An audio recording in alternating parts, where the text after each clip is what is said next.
the Bible. Is it hard to understand? When it comes to reading the Bible, the first thing that comes to mind is the fact that this is the Word of God.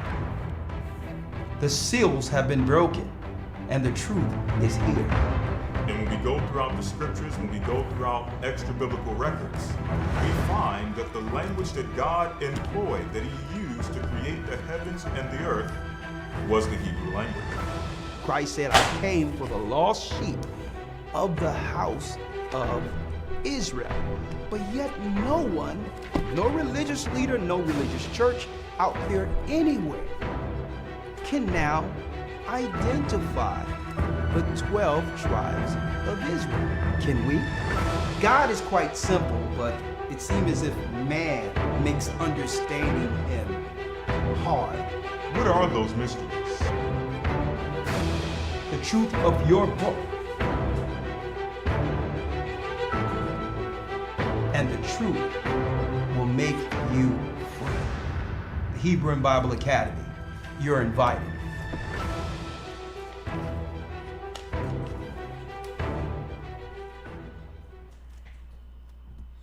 Shalom, shalom, shalom. Let's go.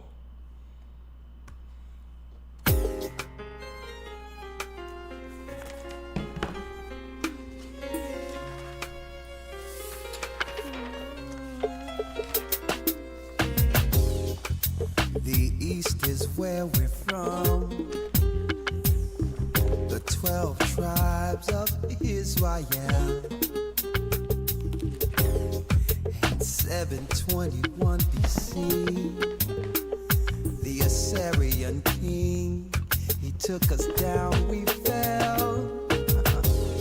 With a great escape, we went through the Euphrates. The Lord held the water still.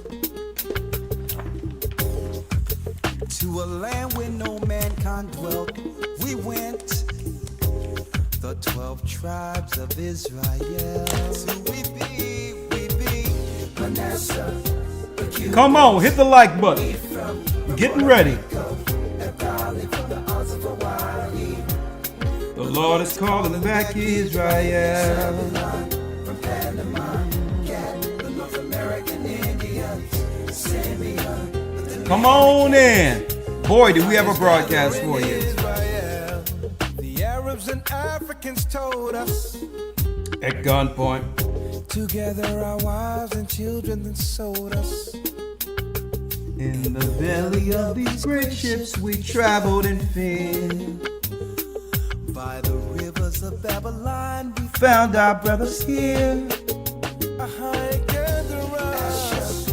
Whoa. Reuben from Australia. Issachar, the Mexicans. Highest gathering Israel. The Negroes, Benjamin, the West Indians, Levi, the Haitians. The highest gathering Israel.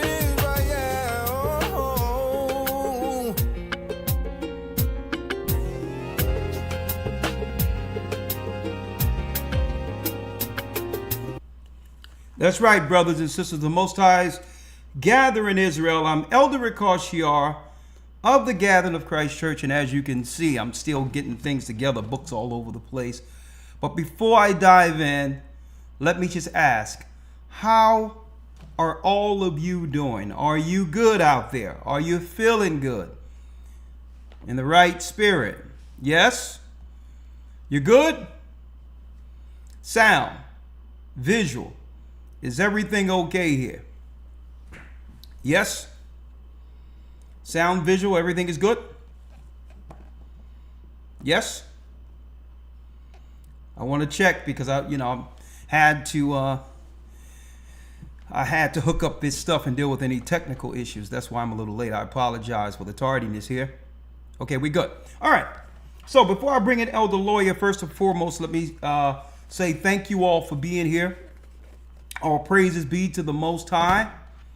Ahaya, in the name of Yeshaya, Rawchaa, I would like to thank him for another opportunity to come before you with our weekly broadcast, and we're going to jump right in, okay? A matter of fact, Matter of fact, this particular broadcast dovetails. It goes right into what we're going to deal with next week, week 2, tracing the serpent seed, identifying the ills of the world. Okay, gatekeepers, sorcerers, and witches. We're going to be talking about it this coming Sunday in our Hebrew and Bible Academy, tracing the serpent seed. Okay, the gatekeepers, sorcerers, and witches. And I wanted to make sure this broadcast, that's right,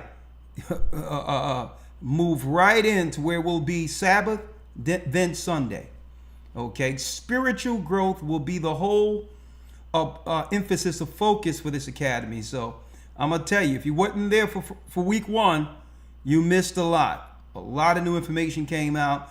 But if you do enroll, we'll make sure you get the first week, and you can jump right in week 2, right, with no issue. Okay, go to historytimes.org to enroll. You don't want to miss this academy. Spiritual growth is the focus. Now, speaking on that, let me jump in here real quick. Historytimes.org again, historytimes.org for the academy. Now, as you all know, there was an emergency announcement, okay, today on the majority of these so-called devices, be it laptops, cell phones, whatever the case is, right? And you had a lot of people out there, you know, touting what's going to happen from the conspiratorial side. Today, October 4th,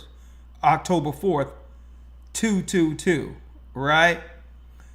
At 2:22, right? A lot of geomantra, a lot of different things was going on. And you know what? Something had me, you know, side eye this particular so-called event. And I'm going to tell you why. Right? Yeah, they turned, yeah, it's fine. I mean, of course, take precautions. And I'm going to show you how you can take precautions with some of the products we have in a moment. But I'm just saying. Usually when there's a real emergency, right? It's rare that we're actually warned, as far as I can see, right? Mm-hmm. I can look at Maui, I can look at Canada, I can look at a lot of events in which it seems, you know, some conversation is that there were drills or some type of planning before that, allegedly, or whatever the case is.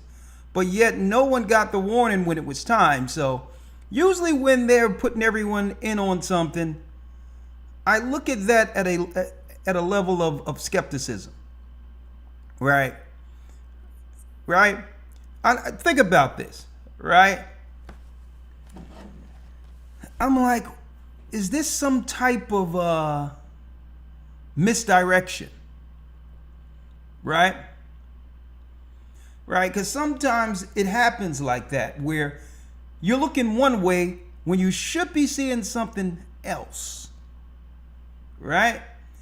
So I'm like, well, okay. I'll take my precautions, but what I'm not going to do is put my, you know, I would say, voice on the line touting anything concerning this. Because why? You go out there and say something is going to happen, like in the Kingsmen, and people are going to start going crazy when the frequencies are turned up, right? And you say that, and the elite powers, the ones that are behind all this stuff, will use that to discredit you publicly before those who respect you. This is why I didn't jump on that flat earth thing, which came and gone. And this is why I pray to the Most High, and I ask him to guide me on what to say and what not to say. And I'm like, I'm side-eyeing this, based on the fact that there's many emergencies I wish they would have let us in on. Okay? Like a distraction, exactly. It could be a distraction, whatever the case is. Or, being that most people use their devices, I'm sure they would work on making sure their emergency announcements is moved from television to where most people are actually getting their information. So they're moving off of mainstream television anyway. So I looked at it and say, I'm not going to put nothing on the line because, you know, as far as my voice in this is concerned, but I'm still going to protect myself anyway, right? I say, you're not going to put me up there in the conspiracy theory bubble and say, Elder Rawchaa, y'all said this would happen, and look, it didn't happen. People are just waiting for moments like that, right? Right. So, but since we're talking about frequencies, right? Let's see here. I asked James to bring me some through because we have our own. You know, people have their own Faraday bags or whatever the case is, but we have our own frequency blockers, right? Because it's going to come a time when we use these usually during the time where they was doing, when they were doing tracing during the so-called, you know, when that happened a few years ago, right? So they were doing contact tracing and things like that. So our church members had what I call, and this is our own product, cell block. Stick your phone in here, it blocks the cell signal. See, you put it in your loop, looks nice, leather. It's our own product. So our church have it, right? So, you know, it's proprietary. You know, I personally came up with it. And I said, let's have our own just in case we can't get product from Faraday. We found out what the material was and got to working, right? We have cell blocks, and also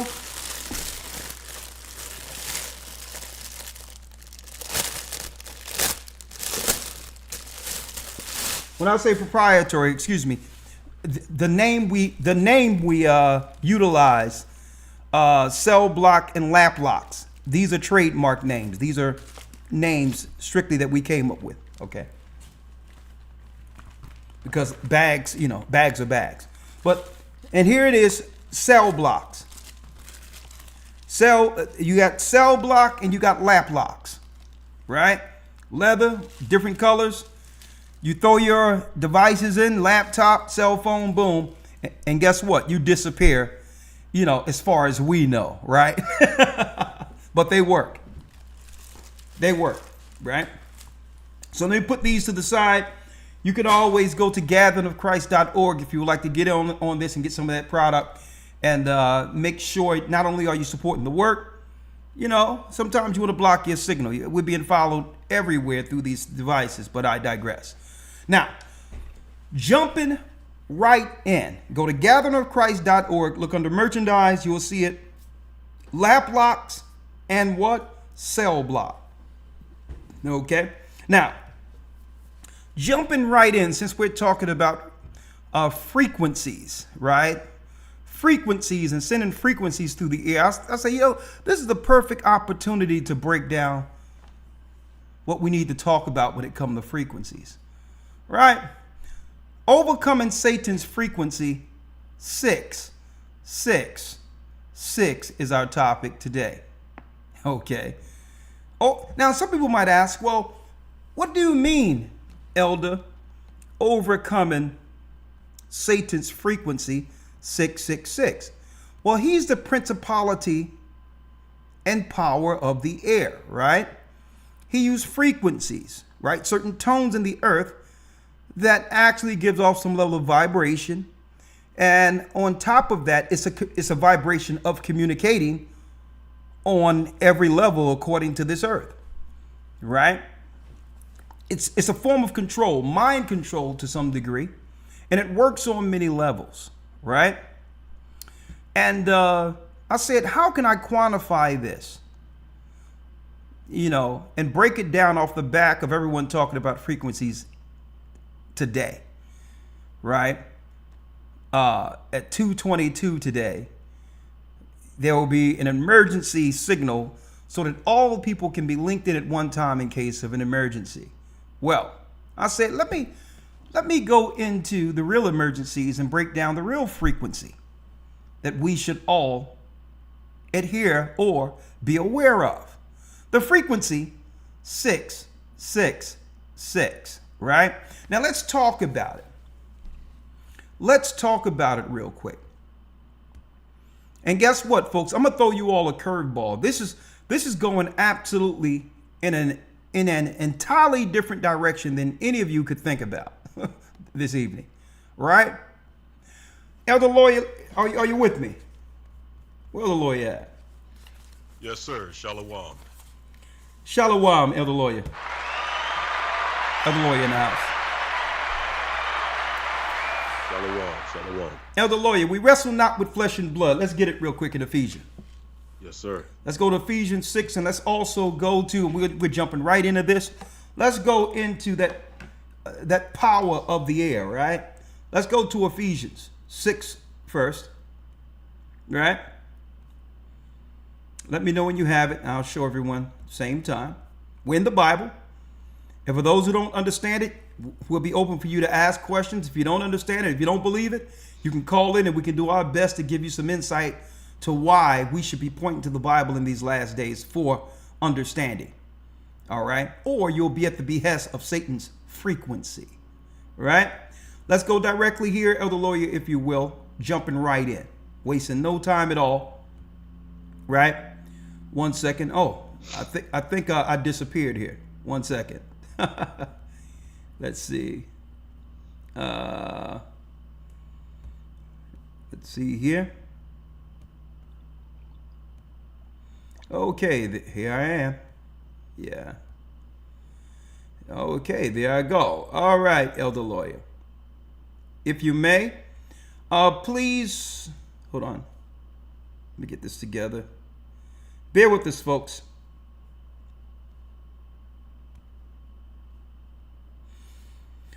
Bear with us.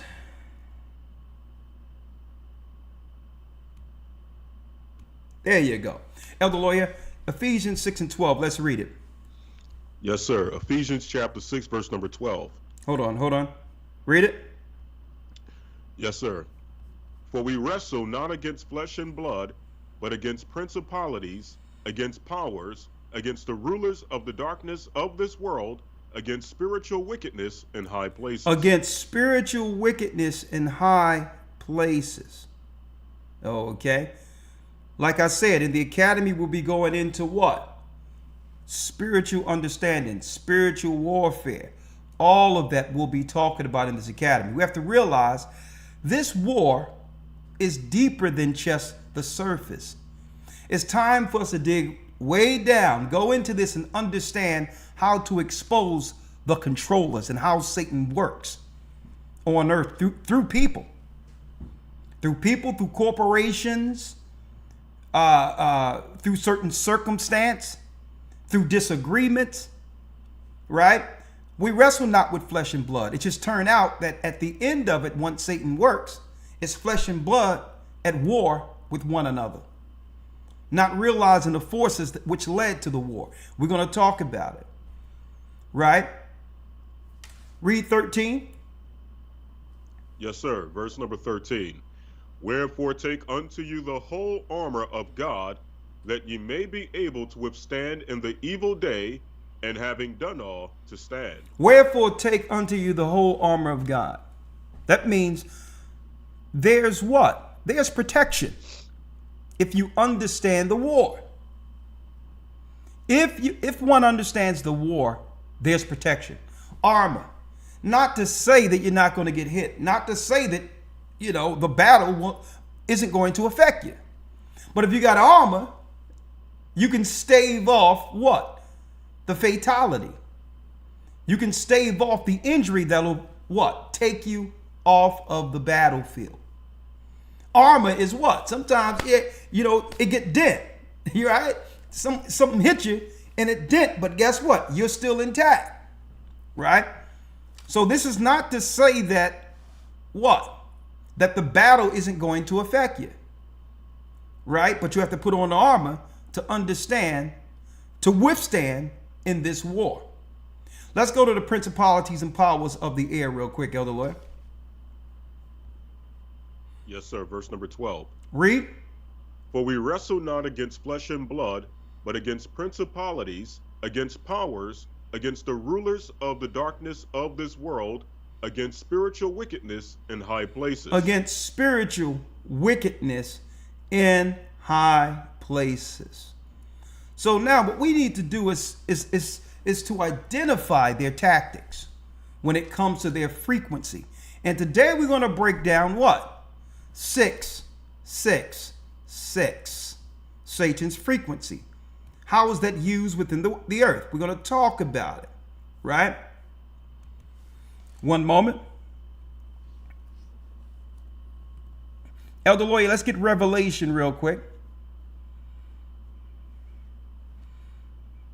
13.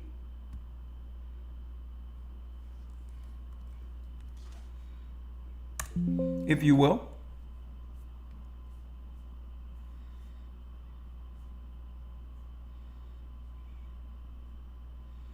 Revelation 13, let me grab it here.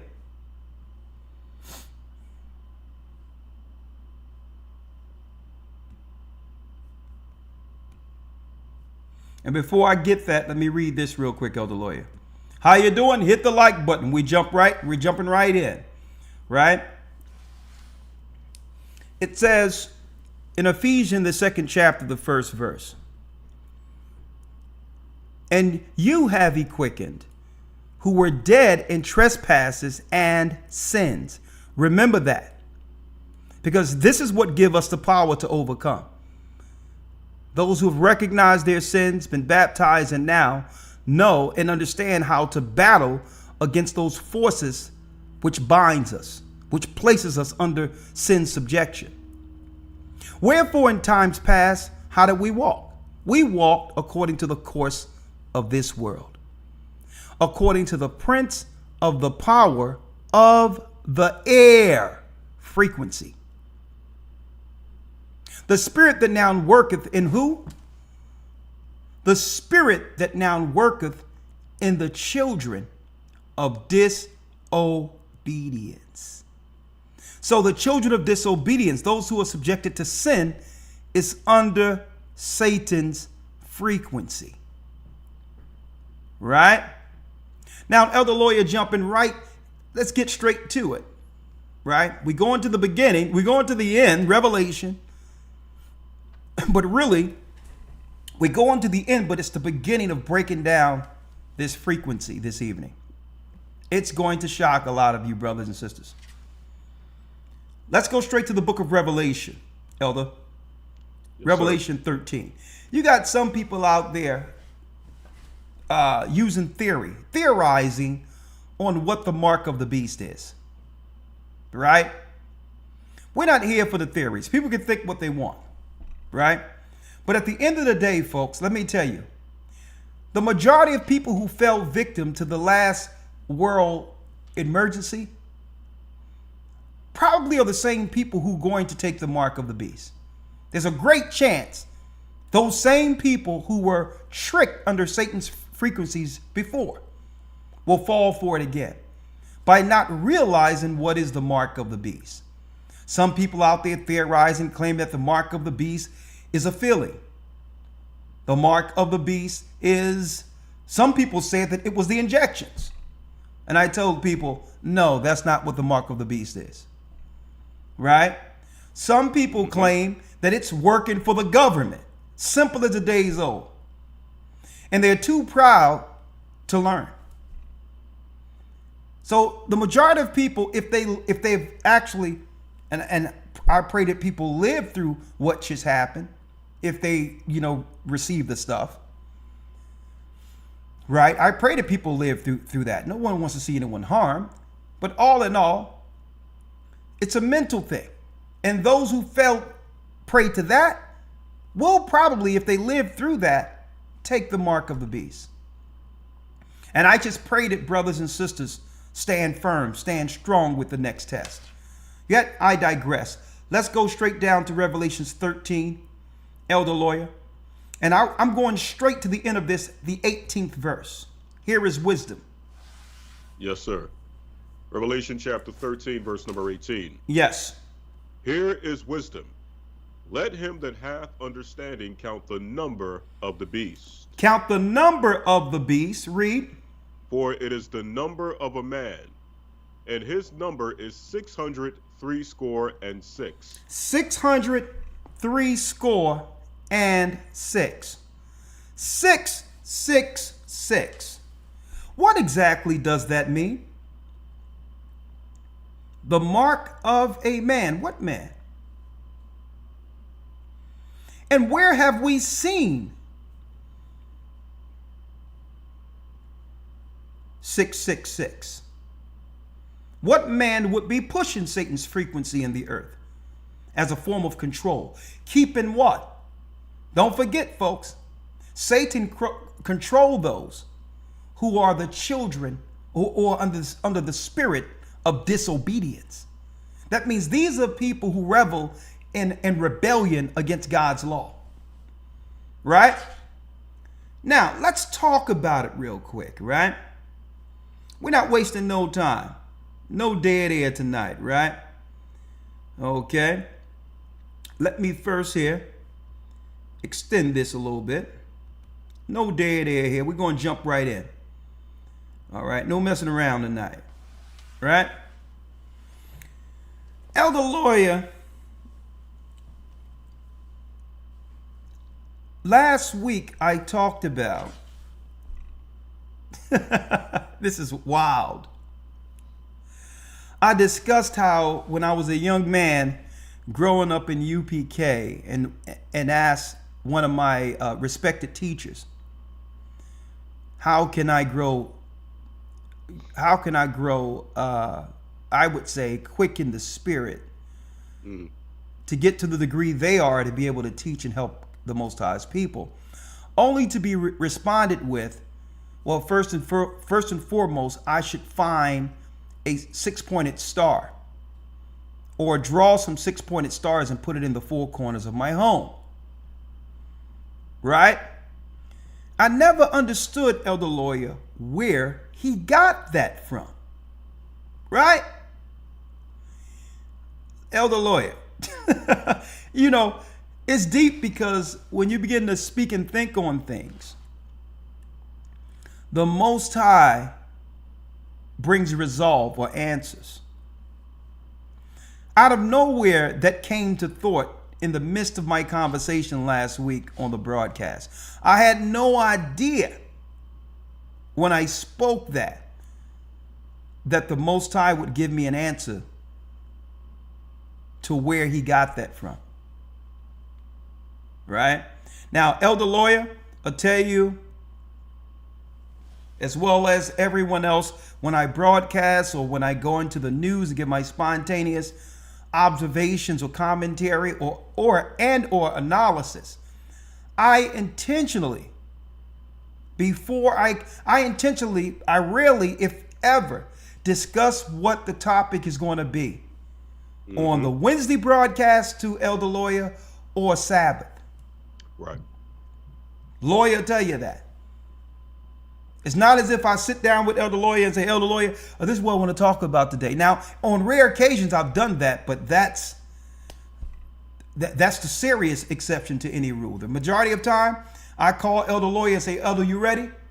And we be lockstep in the spirit. It's some places I'll go, he'll already have the scriptures. So I haven't talked to Elder Lawya about this at all. But to show you how the spirit works, I was talking about how as a young man, re-emphasizing my story real quick, that I went and said, how can I grow to the level to be able to teach these scriptures like you all to help our people? And a brother said, first of all, you probably need to get a 6-pointed star and put it on each side in the inside of your house. And I said, what? Now, thank the Most High, I've never done that, understanding what that was. But it wasn't until I opened up a book, Elder Lawya. Like, I'm going into what? I'm going into spiritual focus on how to war against warlocks, sorcerers, and all that who control the world, who are actually gatekeepers for Satan. So I'm going into Christ and how Christ was able to ward off these spirits, call out these spirits, and heal those who are controlled by them using the word. right? So Elder Lawya, I'm looking through my library, right? I got books over this side, right? I know my house is a mess right now because right now, y'all don't know this, I'm under reconstruction, but I got books over here, books over here, books over there, right? And Elder Lawya, a brother years ago sent me an old book, right? It was a brother that was a Freemason and converted. He was baptized, he was converted into the church, and he says, Elder, I'm going to give you a book. And you probably will not ever look into it or use it, but you probably want to one day look into it. Elder Lawya, in the book, it so happens I cracked the book open. I cracked the book open, and I have it in front of me. It's an old encyclopedia of Freemasonry, right? Now I'm going to show you where I'm going at in this lesson today. In here, it also breaks down when an emergency happens in the earth, Elder, who always shows up almost to every emergency to actually help on the philanthropy side of things? Red Cross. Red Cross. They're in here. Red Cross. The Red Cross linking to the Knights of Malta. And I was just talking about the Jesuits. Knights Templar, and how the Red Cross links directly to, you know, one of the first guys to bear the cross in the sky, who's seeing a cross in the sky back to Constantine, right? But also something else is deep in the book. When it comes to Mystery Babylon, the woman who sits on the scarlet colored beast. Boy. Wait, man, listen, I'm chopping at the bit right now, Elder Lawya. But let me just go to page 212 for you real quick. Folks, we're going into an entirely different direction than any of you may ever think, talking about frequency. I'm going to tell you the frequency today that Satan have used to control the world since the beginning up until our present time. Tonight on this broadcast. Right? I never knew where he got that from, Elder Lawya. Because growing up, when we were in the UPK, we were told the six-pointed star, 666, the inverted star, the same star that's on the flag of the Jewish state of Israel today. I was told, Elder Lawya, that it was the shield of David. I was told, and guess what? In the book, Elder Lawya, before you, and I took a picture of it, it says the shield of David. So obviously, somebody got information through Freemasons. Two interlaced triangles, more commonly known as the Seal of Solomon, and considered by the ancient Jews as a talisman of great efficacy. See, a talisman, something that's used usually in some level of magic, right? Now, when you keep going over here, it says links to the Tetragrammaton, which is Yahweh or what? Yahweh or Jehovah, which is truly not the Most High's name. It's the name of the fallen God. Then it goes over here, Elder Lawya. Look what we have here. Name of the letters for any of the most usual form of the shield of David. The six-pointed inverted star. But there's other history outside of this that we've gone into, linking this to what? Moloch's child sacrifice. Right? Now, folks, hit the like button because we're about to go in. Right? And I'm looking at this. They call this the shield of David. But then when you look at it, it's really the what? It links directly to the star of Moloch, which no wonder links also in certain, I would say, Druid and satanic Chaldean circles to the star of Moloch, which is child sacrifice. And we're hearing a lot about sex trafficking, children going missing, a lot of unscrupulous activity going on between adults and children today. We're going to talk about the frequency 666 and understand this links to the mark of a man that controls what? The children of disobedience. Right? Now, Elder Lawya, are we going in? Are we going in today, Elder Lawya? Right? Elder Lawya, I need you to go to Solomon real quick. Let's see what took down Solomon. Real quick. We're going straight to Solomon. Right? Let me know when you're there, Elder Lawya. Yes, sir, I'm here. 1 Kings 11. 1 Kings 11. I know Elder Lawya is wondering, okay, I'm on a ride here with you, Elder, so it's okay. I don't know where this is going. Let's see. Right? All right. 1 Kings 11. Go ahead. Let's go down. Let's start at the first verse. Yes, sir. 1 Kings 11 and 1. Yep. But King Solomon loved many strange women, together with the daughter of Pharaoh. Hold up. He loved what? Many strange women. Remember this. Right? Put a finger on this page. Put a what? Put an asterisk. Not a seal of David. Put an asterisk next to many strange women.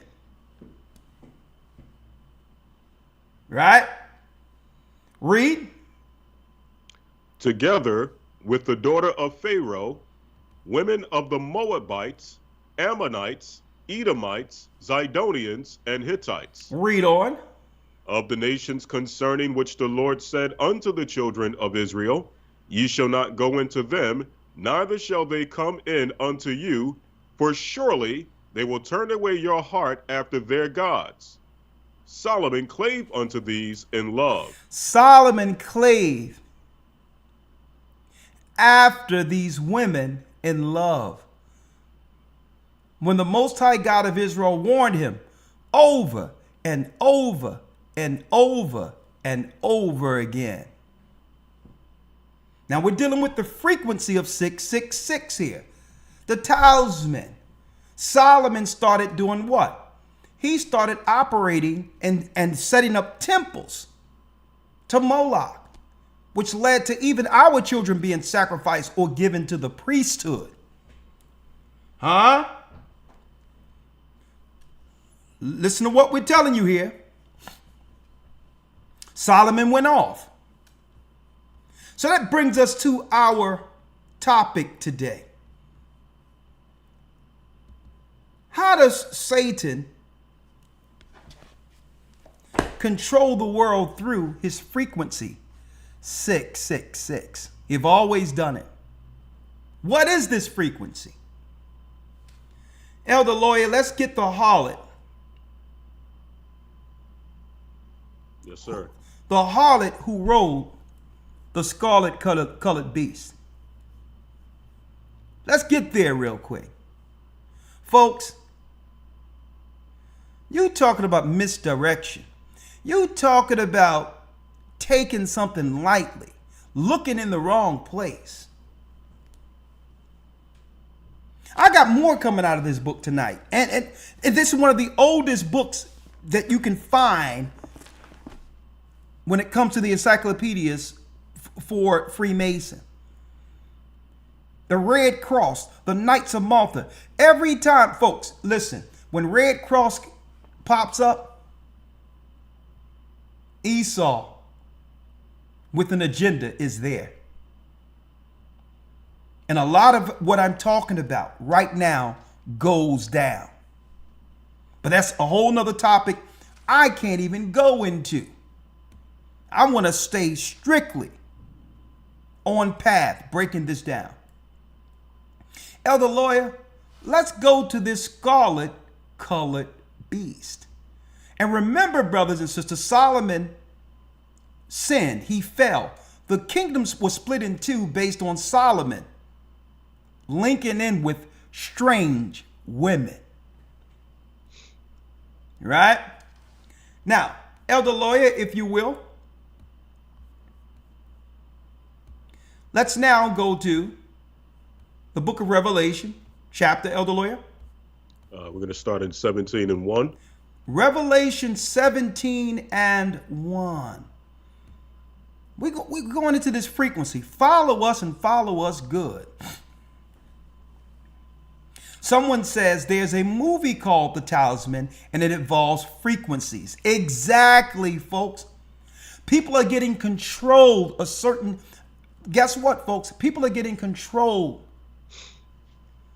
from a place you would never imagine. Right? Everyone is talking about the system, the government, the white man, this, that, and the other, no justice, no peace. And they're just sitting back laughing at everyone. Because why? Satan's world is what? Participatory. All you have to do is be on the frequency only to volunteer yourself like Solomon did. Right? And women to actually what? Be on the frequency to do what those women has done in the past. To consolidate power or operating strictly on what? On with the mindset of self-preservation. Okay? I'm going to go into this. Stick with us here. Elder Lawyer, read Revelation 17 and what? Verse 1. Read. Revelation 17, verse 1. And there came one of the seven angels which had the seven vials, and talked with me, saying, Unto me, come hither. I will show unto thee the judgment of the great whore that sitteth upon many waters. The great what? The great harlot that sit on many waters. Right? This is a spirit. Let me tell you, folks. This is a spirit. Now, when you go into this woman, she's presented as pure, dainty, untouched. Folks, this is your myth of the Virgin Mother. The myth of the Virgin Mother is that she's untainted. But she just keeps herself for herself to experience everyone. She's not married to any one individual. And see, and this is the woman, the Knights of Malta. This is the woman the Jesuits worship secretly. Okay? When you think of virgin, you think of something pure, not touched.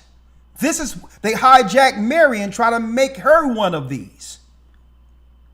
But it have nothing to do with that when you understand their true mysteries. That's why it says Mystery Babylon.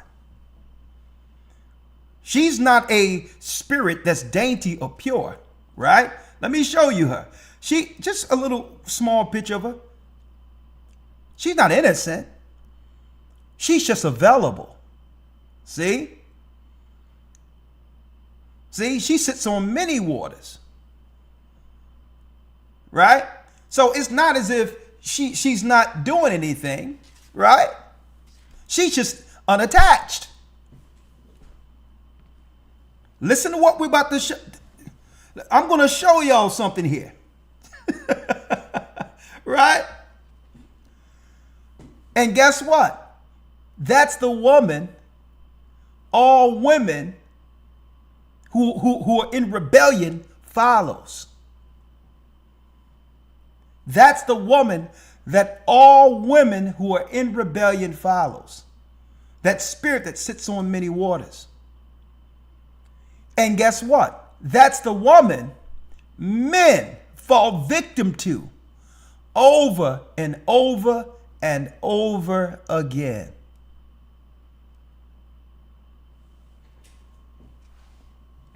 Finish reading.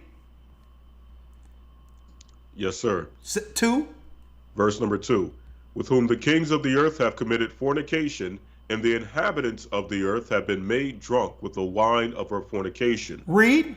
So he carried me away in the spirit into the wilderness, and I saw a woman sit upon a scarlet-colored beast. Now, Elder Lawya, I said scarlet. I wanted to go scarlet and show that she sits on a scarlet-colored beast, red. Red is the color of the Knights Templar, the Knight's Cross. It breaks it down under the Rosicrucians and Red Cross in this very book here. Red Cross is an ancient order. Every time something happens and their names show up, that's right. Satan's plan have moved to the next level of the agenda. And I don't care. You can send all the money you want. If it doesn't come through them, guess what? They're the distributors. They're the workers. They're the gatekeepers. A scarlet colored beast. Red. Red. That's right. Esau. Esau. So he carried me away in the spirit of the wilderness, and I saw a woman sit upon a red-colored beast. Filled with what, Elder? Now, Yes, sir. Yeah. Filled or full of names of blasphemy. Blasphemy, read. Having 7 heads and 10 horns. Having 7 heads and 10 horns. Okay. Now, this is linking to a spirit. Right? But really, it also goes into the Roman Empire and the 10 horns attached to the Roman Empire. That would bring what? It's evil, satanic agenda to absorb the whole world under its order. But it cannot do this, that's right, without that woman sitting on that beast. It's an ideology, folks. It's an ideology. Guess what? Folks, for brothers and sisters who are listening today, this is going to be, for all of us, a groundbreaking experience. Because we're going to give examples of it. Because I'll tell you this. Look who's sitting on the beast. Right? So understand, folks. Understand, folks, that she's the front woman for the spirit. But she'll always come off as the virgin, the innocent one. Right? She'll always come off as the innocent one. While everyone else, what? While everyone else sink. Well, if she's doing it, it can't be that bad. Well, it's not just us. She's doing it too. Right? Don't forget, it was an Edomite woman also that was a part of the women who took down Solomon. Right? Because why? You know how the movie portrayed and all that, principality, power of the air, they use frequencies, how she's always a damsel in distress, the innocent, and on every narrative, doesn't matter who it is, what man it is, what color man it is, you must save the damsel. So the programming out there is innocent, virgin, right? Who's valued enough to be saved above all people, above all women. Well, suppose she's the one who's teaching all women.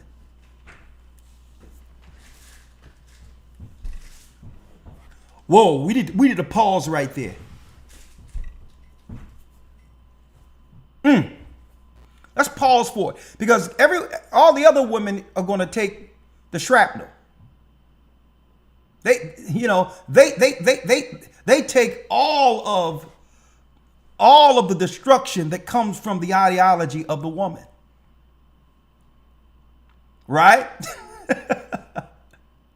But for some reason, this woman can go through pure, innocent, unscathed. That's the virgin ideology. Right? But yet, I'm putting the cart before the horse. Right? Let's go, Elder Lawya. I said I'm going to keep it simple. Right? Yes, sir. Read the 4th verse. Read it, Elder. Yes, sir. Verse number 4. And the woman was arrayed in purple and scarlet color, and decked with gold and precious stones and pearls, having a golden cup in her hand, full of abominations and filthiness of her fornication. And filthiness of her fornication. You want to talk about a process, an ideology that can bring everyone down to Satan's frequency, to be controlled as the children of disobedience. And upon her forehead was what? And upon her forehead was a name written, Mystery. What? Mystery. No one Babylon will listen. No one will ever figure this out. Mystery. You'll be looking every other place while she's working. Mystery. Babylon the Great. Read. The mother of harlots. The mother of harlots, which means it's an ideology that teaches and excuses the spirit of harlotry. As what? As a social weapon for social engineering. This is how you can control a country. This is how you can control its people. I'm going to show you. The mother of harlots. That means what? You must make promiscuity a norm. Man, wait till you see what I have, Elder Lawya. And the mother of harlots and abominations of the earth, people are drunk. And through this, drunk with this harlot. And through this, people die. And I saw the woman, Elder Lawya, what? And I saw the woman drunken with the blood of the saints. With the blood of God's saints, his people. Read. And with the blood of the martyrs of Yeshua. Read. And when I saw her, I wondered with great admiration. And when I saw her, I wondered with great admiration. Fair use. Fair use. I want to show y'all something, folks. Because when the spirit frequency of the beast appears, it's not her shown as the culprit that teaches other women to follow suit. Fair use. And I need y'all to hear this clearly. Work with me. Sukiana, fair use. And guess what? I'm not here to come down on this sister. Brothers and sisters, she's a victim. She's a victim. It's systematic. Listen to what I'm showing you. Hear what this sister Sukiana has to say. Fair use, educational purposes only. Do I excuse her behavior? No, but she's a victim. I'm going to show you. I want to tell y'all I apologize and I'm sorry for what I'm about to say, but as far as this music stuff, I won't be doing this music stuff anymore. I started this because this was my dream, and I wanted to make sure I could get me and my kids out the hood. I wanted to make sure I can get me and my kids out the hood. Now imagine, brothers and sisters, creating a society where a person, a woman, or a man is willing to throw out all of their moral values to survive. That's right, folks. Examining their own environment, realizing there's no way out, and the only way out is something that would totally, morally destroy my spirit. But what? What are the options? Mm-hmm. What are the options? You can easily find someone in the hood where their spirit was engineered to actually make a choice, a better choice for their lives, because they're going to do everything they're doing now anyway and get nothing but death. That's all they see.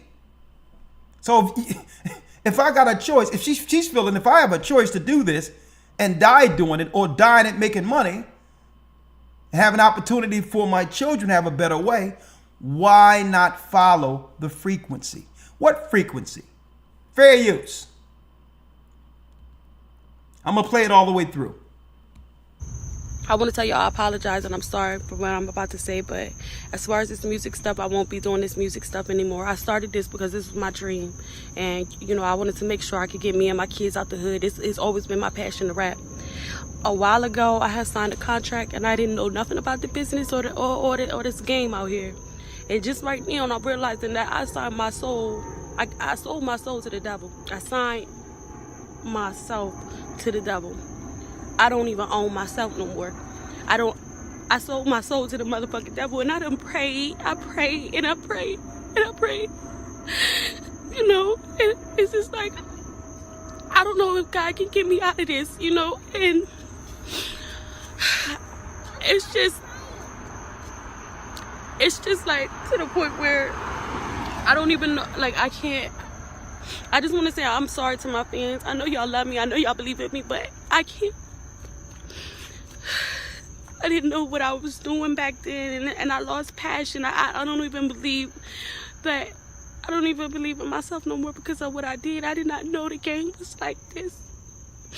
And I'm just ready to go back to school. I'm just ready to move away and go to school. I just want to tell everybody I'm sorry. And I won't be making any more music until I'm out of this contract. And who knows if that'll ever happen. Like, who knows if that can ever happen. I don't know. I done prayed and I prayed and I prayed. I don't even know if God can hear me at this point. But I just made the biggest mistake that I ever made. And I just hope, if you're an artist, make sure you have an attorney to read over your contract, and don't let the person that you signed it to pick the attorney. Don't let them pay for the attorney either. Attorney? That mean the attorney working for them. But I just lost my passion for this, and I'm just gonna go back to. There's so many things I want to unpack, and I may need to do a whole broadcast or a Patreon of the Lawya strictly on this video alone, right? Because I've been in situations where, hey, your music is doing good, or you're about to sign. Hey, let's go meet the rabbi. But I'll leave that for another conversation, right? But a few things stood out here, right? A few things. Let's go back here just a little bit, Elder Lawya. It is, and one thing that stood out before, I'm gonna let that go because it upsets me even looking at it, right? One thing she says is what? I just want to go to school. Now that's one thing, that's something that probably a lot of us didn't understand or didn't know, Elder Lawya, is that a lot of sisters go to school to escape. Mm-hmm. Right? Because what other alternatives are there, in the areas they come from? Based on what they socially engineered, the ideology that I'm talking about, that I'm going to show you. So they go to school to escape, to find a better, way from the debauchery, the hell that they've grown accustomed to, that they have grown to a degree and to realize, I must run away from this. I'm a drown in this. I'm a die in this. And a lot of sisters go to school as not just a form of accomplishment to make money, but to escape their current environment, even if it's for a few hours or a few days or a few years. But pride won't allow brothers and sisters to admit, okay, it's not about the celebratory side of me getting an education. I want out. And that's a key element that we as men have to look at and say, okay, what are they running from? What are they running from? Right? Now, speaking of this frequency, here it is, Elder Lawya. In the book, Elder Lawya, Fair Use, Sukiana, she's a rapper, and I don't suggest anyone go and consume any of her material. She's probably talented, but what she've compromised herself to do is it's less than low. Okay, it's less than low. Encyclopedia of Freemasonry, one of the oldest books. The pages are almost, look at the pages. They're not even together. This book is so old, folks. Elder Lawya, frequency 666. In the book, Freemasonry, there's Satan or Father Time preparing a maiden, a virgin. Right? Now she's innocent, but he's prepping her for a specific purpose.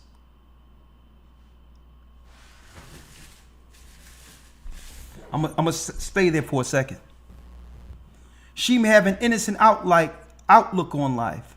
She may believe that she's gonna one day marry and have a family and do what women were actually made to do.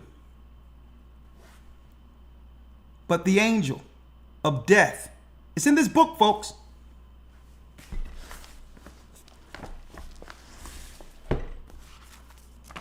Page 570. Page 575, right?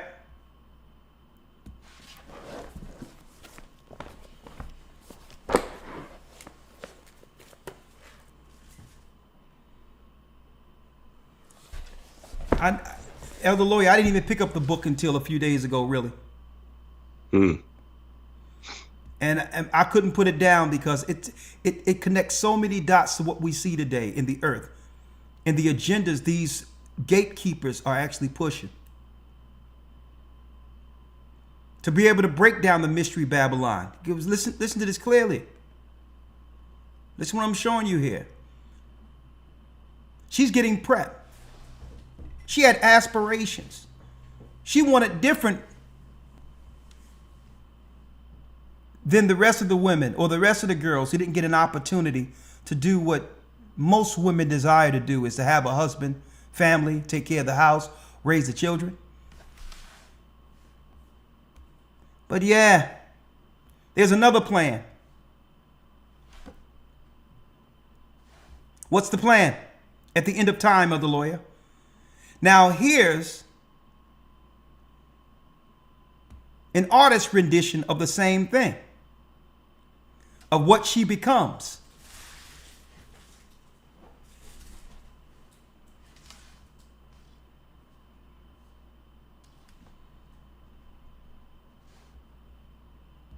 Virgin, great aspirations, want right, want to do what's right, you know, just one time to make sure, you can just do this one time. It's really not going to affect your life. You just got to do what you got to do, to make it right now. Right? That's how it starts. And this is what she becomes.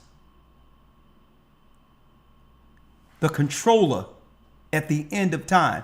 As you can see, he done prepped her, utilized her all the way till the end.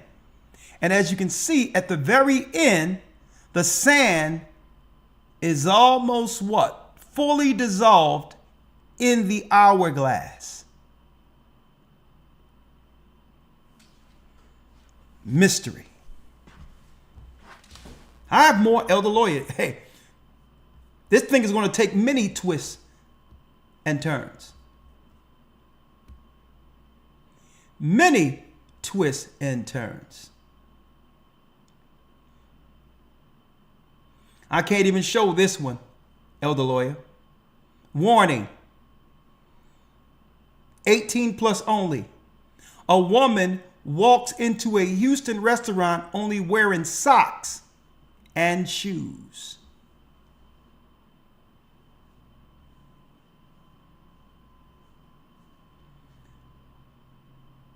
She's a victim.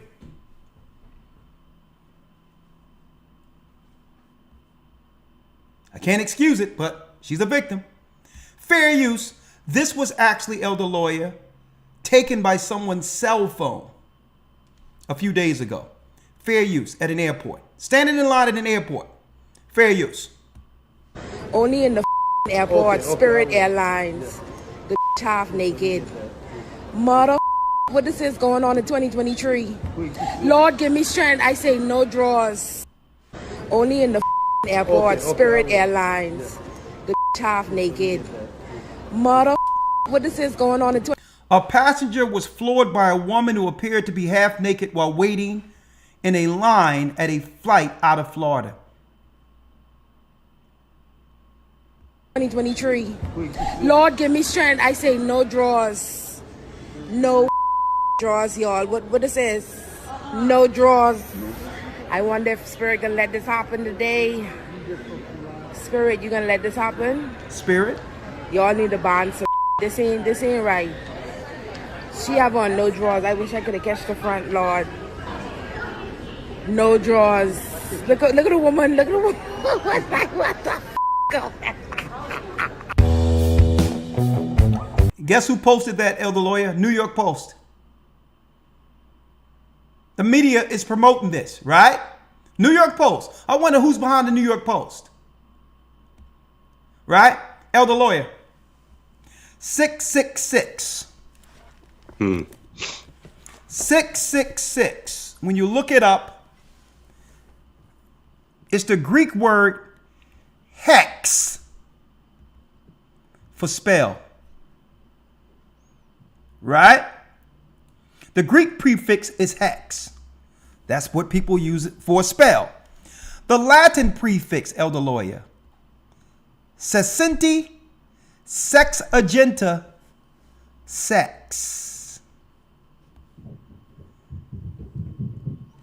666 is the control to take down what you would call the patriarchy, voluntarily using sex. Solomon, from the beginning, David, you name it. So in order to do that, you must allow the harlot to run free. Brothers, you listen, and you listen to this good. Frequency 666. Because it might seem cool at first. It might seem all right that women are just freely available. Right? Elder Lawya. Yes, sir. Mute your mic real quick, because I want to show something. Elder Lawya, what do we have before me right here? Right? What I have before you, Elder Lawya, you've never seen this before, and I'll send you the link, and I'll be going over this during the news program, is the Ohio State's Code of Ordinances. The Ohio Legal Code of Ordinances for their ordinances books in Ohio, the legal books. And they have an ordinance for sex-related offenses when it comes to what? Crime and all these others. And do you know what they call this, Elder Lawya? Chapter 666. Ohio Code of Ordinances. Hex. Witchcraft, right? 666 is their code, their codes for sex-related offenses. Now listen to these sexual offenses, Elder Lawya, and you can understand how they continually produce Sukianas and others out there. Definitions: unlawful sexual conduct with a minor, 666.02. 66603, sexual imposition, public indecency, voyeurism, polygraph examination victims, procuring engagement in sexual activity for hire, soliciting, loitering to engage in, prostitution. These are your orders, 666. Rules of evidence, disseminating matter harmful to juveniles, like molestation. This is how they produce a continual pool of what? Harlotry that does what? That's right. That puts the world under subjection.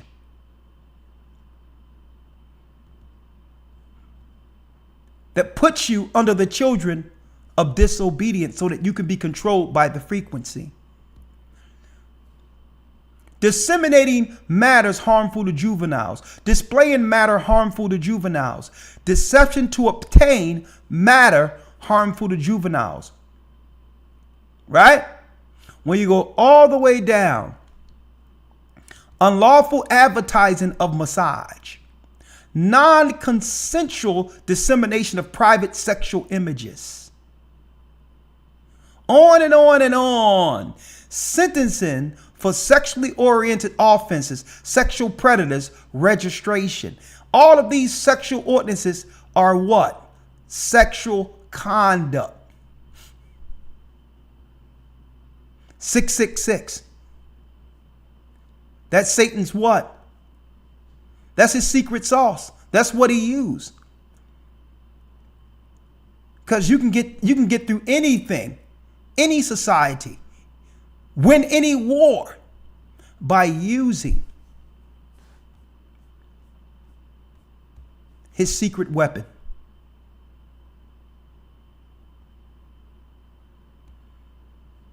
I'm going to show you.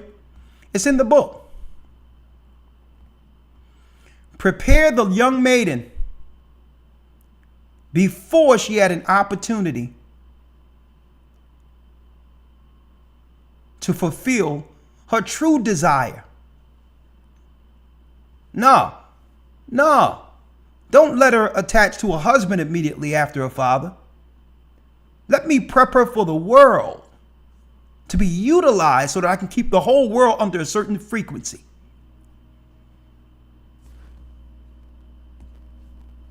And then she'll become my weapon.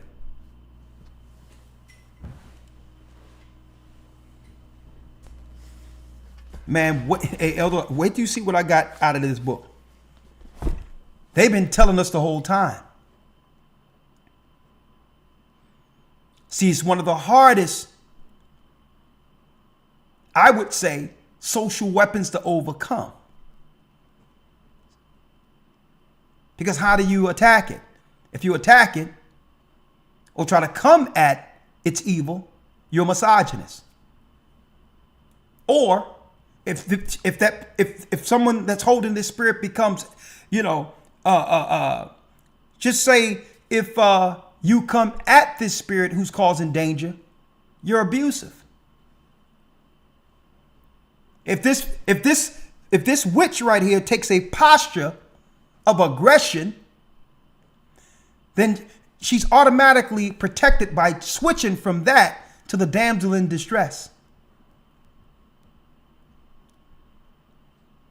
So there's only one way to overcome it. Let's go to Proverbs 5, Elder Lawya. Yes, sir. Let's go to Proverbs 5. Oh, yeah, folks. Y'all didn't know that? Y'all had no idea, huh? Yeah, folks. The legal ordinances in Ohio. 666, sex. This is how we can put the whole world under subjection. This is how we can do it. We can destroy countries, the economy of countries where women have to actually readily give themselves for survival and keep the wheel turning. And through that, we can bring all people, men they're deal with and otherwise, under the vibration of Satan's frequency to be controlled. And brothers, listen in particular. And this is nothing, this is no knock on women in particular. This have nothing to do with them. I'm talking with just men. Think about your life going a certain type of way. And you thought your life would be a certain type of way. And you run into one that you should have been warned against. And your life takes an entirely different direction.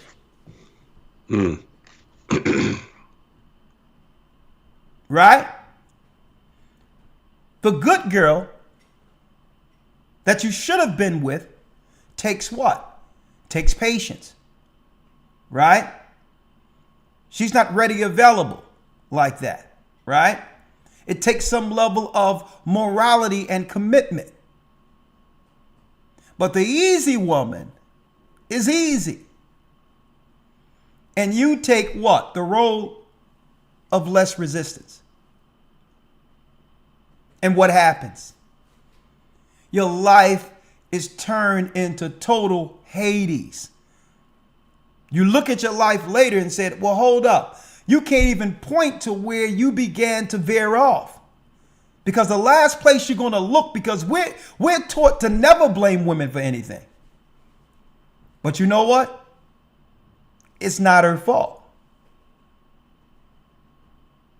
The Most High, you don't hear about the curses that came down on the women who caused Solomon to fall.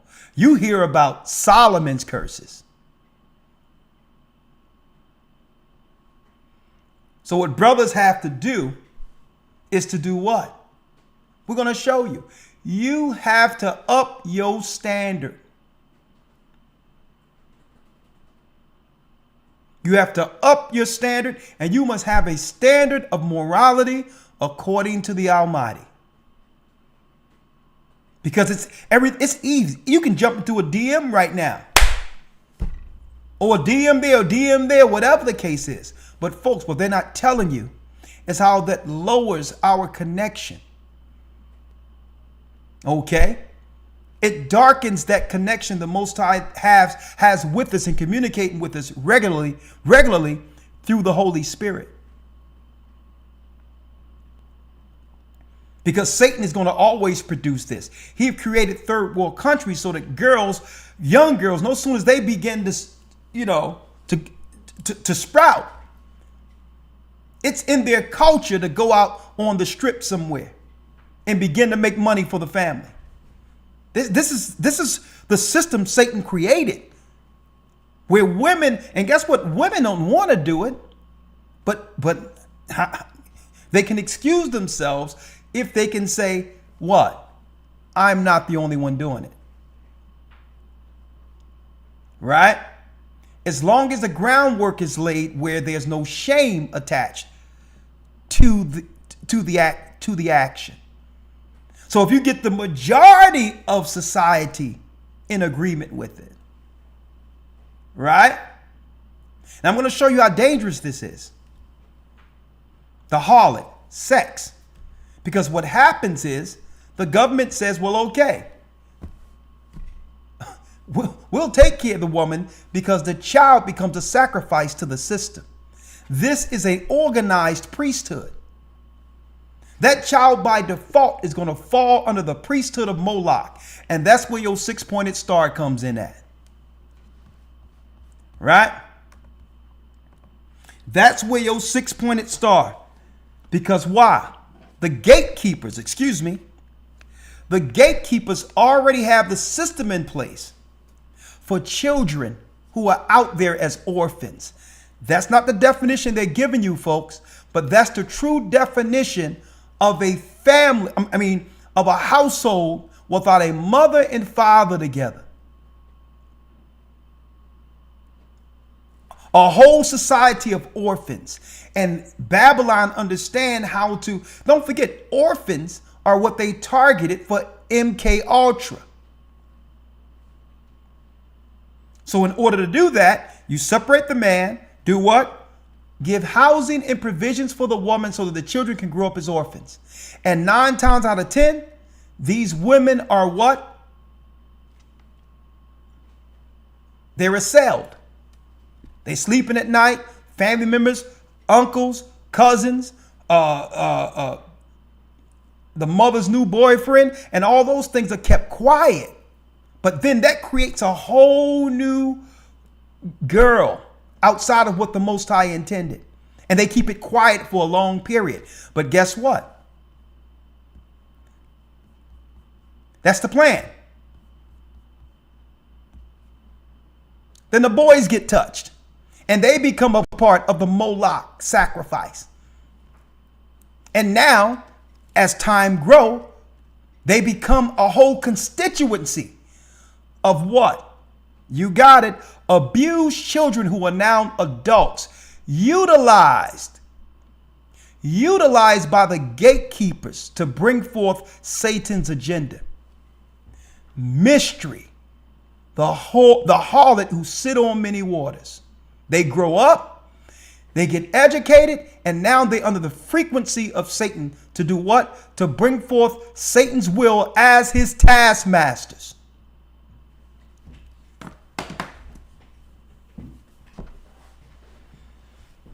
Huh? Are y'all seeing this?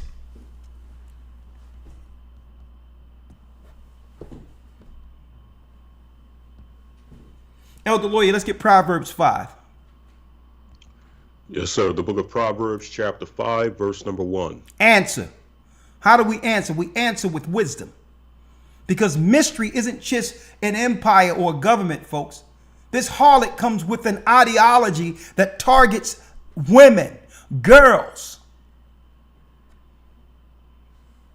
And by doing so, there's a systematic level of degradation from one generation to the next. Satan used to put the whole earth under subjection.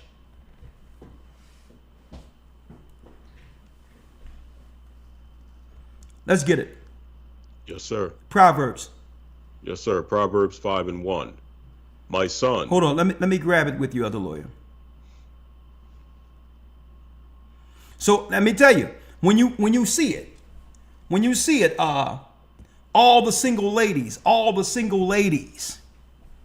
if you like it, you should have put a ring on it. All of that is the worship of the goddess, the harlot who sit on many waters.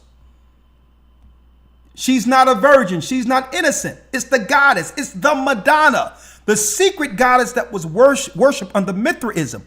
The Jesuits worship this woman. She's not a virgin at all. She's just open and available for everyone.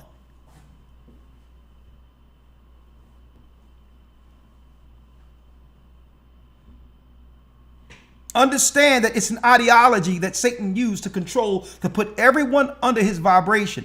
And then they're brazen with it. They're out there giving what? Legal codes of 666 that's linked to what? Sexual impropriety and sexual predatism. To let you know, that's what the 666 is, sex. A hex for sex.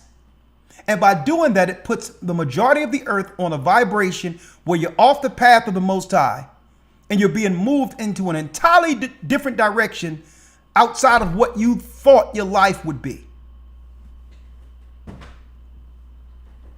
And guess what? That's not just for men. That happens with women too. Right? Women go deal and thought their life was going to be one way, and next thing you know, their life have spiraled into total chaos because there was no proper order according to the Almighty.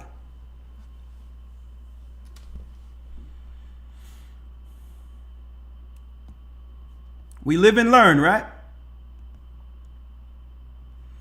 Proverbs 5:1, Elder Lawya. Let's read it. Yes, sir. Proverbs 5:1.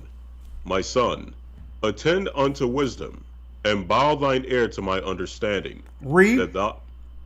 That thou mayest regard discretion, and that thy lips may keep knowledge. That thy lip must keep what? Knowledge. Read. Your sound went out, Elder Lawya. Yes, sir. Verse 3. For the lips of a strange woman drop as an honeycomb. Hold up. The lips of a what?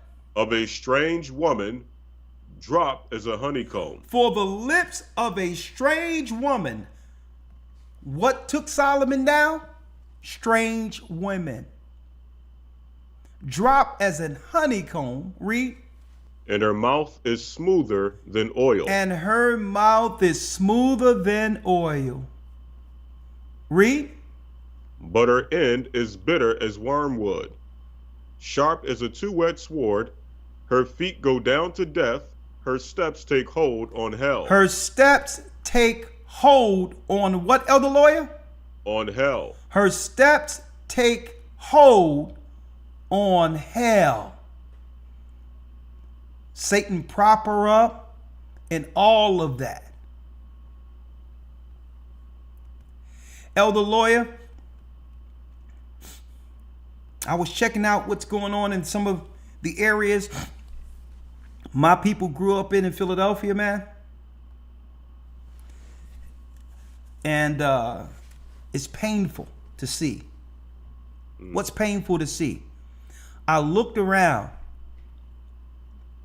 because I like to give an observation, an outside observation looking in, as how the Most High and the angels and how the heavens see earth, right? You want to look from the outside of it to actually take it in, right? And understand what you're seeing.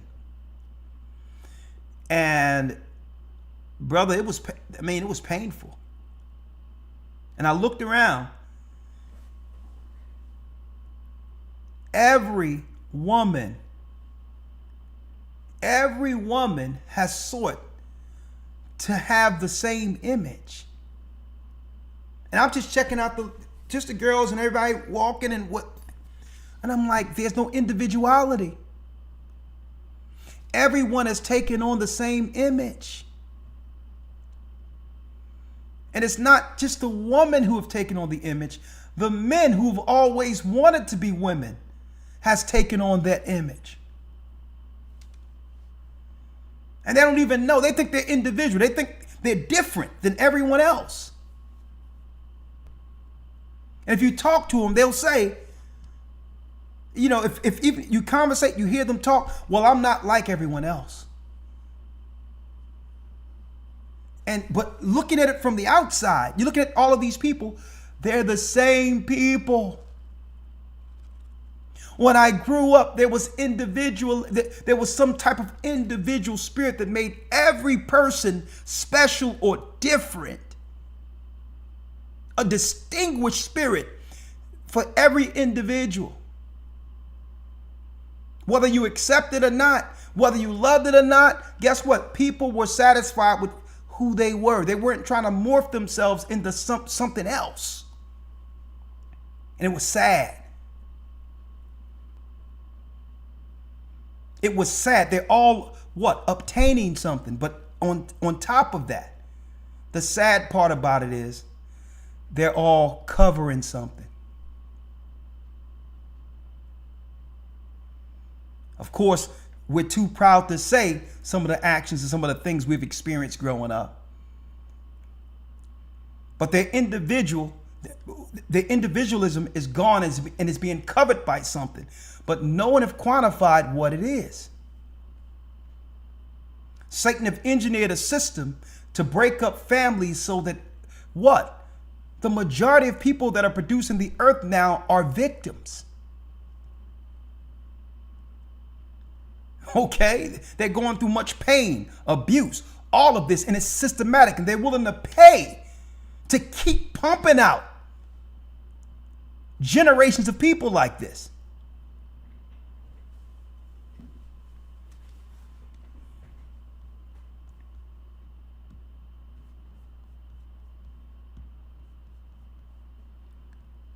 And the reality, brothers and sisters, is this is what the end of the world looks like.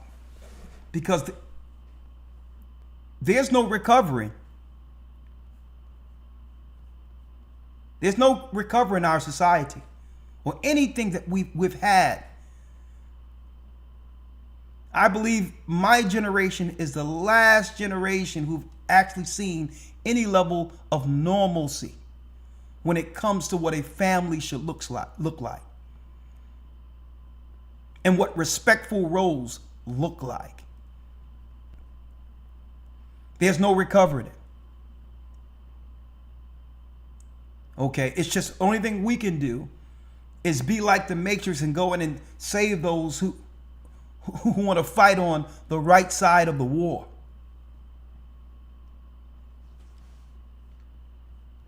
Let's read it, Elder Lawya. Her feet go down to death. And it's a shame because when you make a society, Elder Lawya, you financially deprive a people and deprive a whole countries. And then what? The option you give is, well, once you are at the age of 18, once you are an adult, you can immediately change your circumstances financially by joining OnlyFans. What girl who's depraved and have gone through all this crap growing up isn't going to take an opportunity for a money grab? Only to totally, to only destroy anything left of her soul that still exists. So at the end of it, once you get old enough to start making choices, which should be, regardless of what I've gone through, I got myself together, let me find a good husband. Nah. If the option is there where you can make 100,000 sitting in your room showing your feet, and you've been showing more than that, you know, you shouldn't have been doing it, sending pictures back and forth to your little boyfriends, then you start, you know, excusing the behavior by saying, well, I've sent pictures before, people have seen me before, and now what? It's like any space of your soul that's left is totally extinguished. So now, without a soul, you begin to live in the spirit. You begin to excuse the spirit. You began to do what? Own the spirit. And when that happens, when your soul is snatched, this is what happens. When your soul is snatched, you're walking through airports and all that stuff in restaurants with no clothes on. I can't even show that. Right? When your soul is snatched, you're what? Only in the airport, Spirit Airlines, the half naked. Mother, what this is going on in 2023? Lord, give me strength. I say no drawers. No drawers, y'all. No underwear. What this is? No drawers. I wonder if Spirit gonna let this happen today. And guess who's having a good time with this? New York Post. They walking by like, yeah, advertising the total destruction of a people.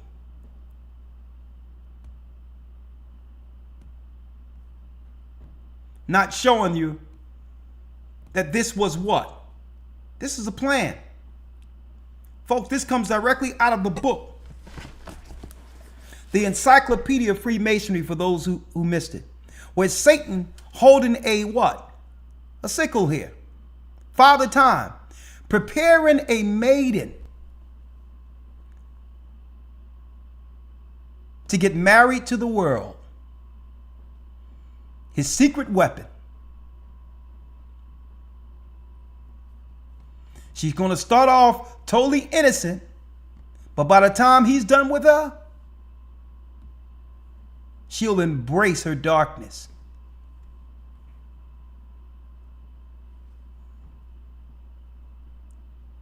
The secret weapon.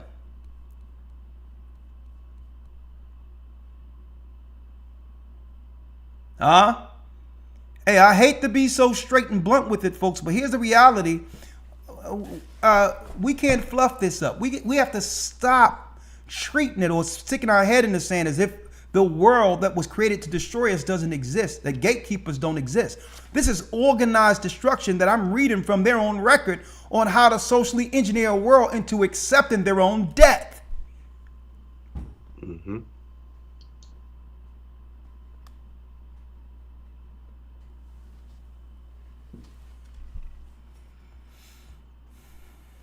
Let's read the 5th verse. Yes, sir. Verse 5.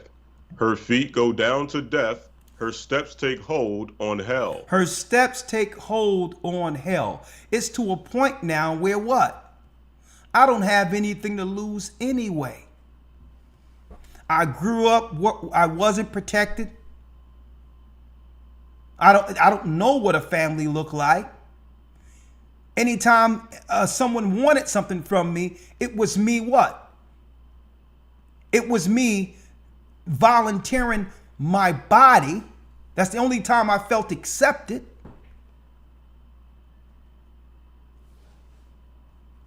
So now they begin to embrace it. And stuff like this happens. Fair use. I want to tell y'all I apologize and I'm sorry for what I'm about to say, but as far as this music stuff, I won't be doing this music stuff anymore. I started this because this was my dream. And, you know, I wanted to make sure I could get me and my kids out the hood. It's always been my passion to rap. A while ago, I had signed a contract and I didn't know nothing about the business or this game out here. And just right now, I'm realizing that I signed my soul. I sold my soul to the devil. I signed myself to the devil. I don't even own myself no more. I sold my soul to the motherfucking devil, and I done prayed. I prayed and I prayed and I prayed. You know, and it's just like, I don't know if God can get me out of this, you know, and it's just like to the point where I don't even know, like I just want to say I'm sorry to my fans. I know y'all love me. I know y'all believe in me, but I can't. I didn't know what I was doing back then, and I lost passion. I don't even believe that. I don't even believe in myself no more because of what I did. I did not know the game was like this. And I'm just ready to go back to school. I'm just ready to move away and go to school. I just want to tell everybody I'm sorry. And what's deep about this, brothers and sisters, here's the reality.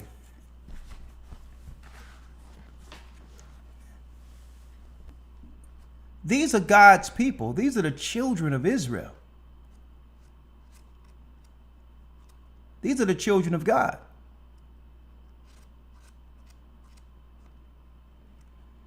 And Satan has just set up a society to utterly decimate our people on every level imaginable.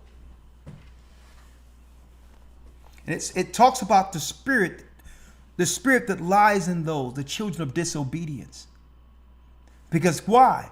The only way Satan can control a society if the people are subjected to sin. That puts you under frequency 666. What do we use? People. What's the easiest way to get one to submit to a direction? That's right. That connection. Satan is out there. He looked at Solomon and was like, hold up, I can't take down Solomon. Solomon has the power of that God who destroyed me. But I know what I can do.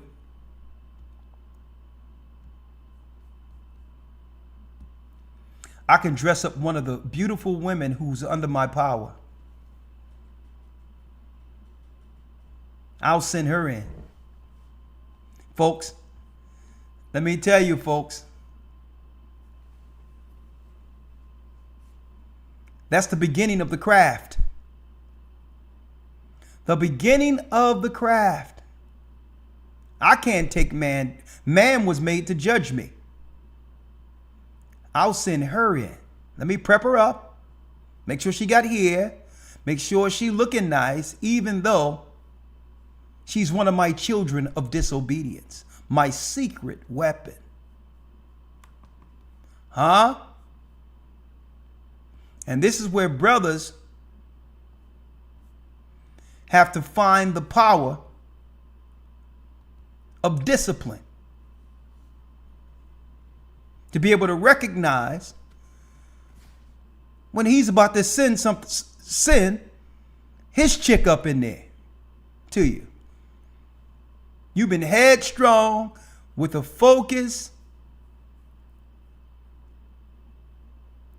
You had a focus to actually achieve something for your life, to have the family you've always desired as a man. And it tell you in his book to let you know, man, they go the devil right there. Look what he got right here. An hourglass. He only got but so much time.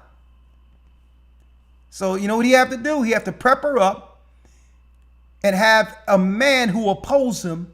What? You got it. Submit to the women he sent.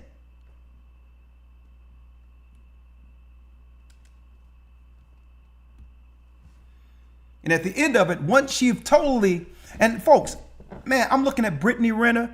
Everyone, y'all don't even understand what's going on with that girl's soul out there. Once you've dealt with man after man after man after man, there's no more of your soul left. The Bible tells you that when two flesh become one, you know what? You're connected to that man, which is the dominant spirit. So imagine if you're with man after man and all the spirits of the men you've taken on. Guess what? Your soul no longer exists like it used to. And your mind is totally gone.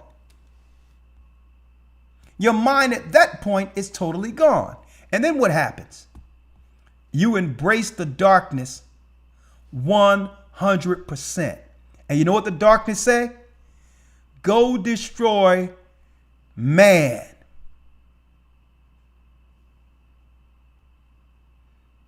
Before the sand runs out of the hourglass, go destroy man, because man will judge me at the end of my time.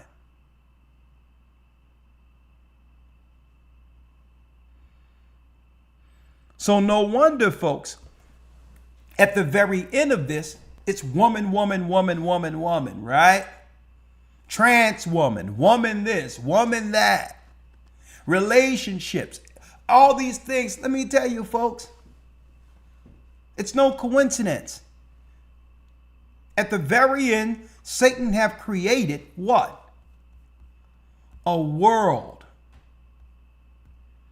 A world filled with women who are controlled by who? The scarlet colored beast. The harlot that sit on many waters, folks. It's not just the Roman Empire. It's an ideology. It's the controlling of any society's women. You control the women, the men will follow. So there was a problem. There was a problem Satan had. The problem he had, right, is the fact that women had to still show some level of subservience, especially attached to us coming out of chattel slavery and others. Because why? We were the breadwinners, and guess what? We provided to a degree where she respected our position as providers, and that led to submission and obedience and what? Nuclear family. But the government came in and said, nah, if I can take that element away, where if she can make more money or she can have her own place, then she'll never have to submit, and therefore I can weaponize her against the man. Because there's nothing out there that she should submit to if she can provide for herself. That whole ideology was the scarlet colored beast. Was what? The scarlet colored beast. And you know what? It have created an environment of unhappy people on what? On psych meds.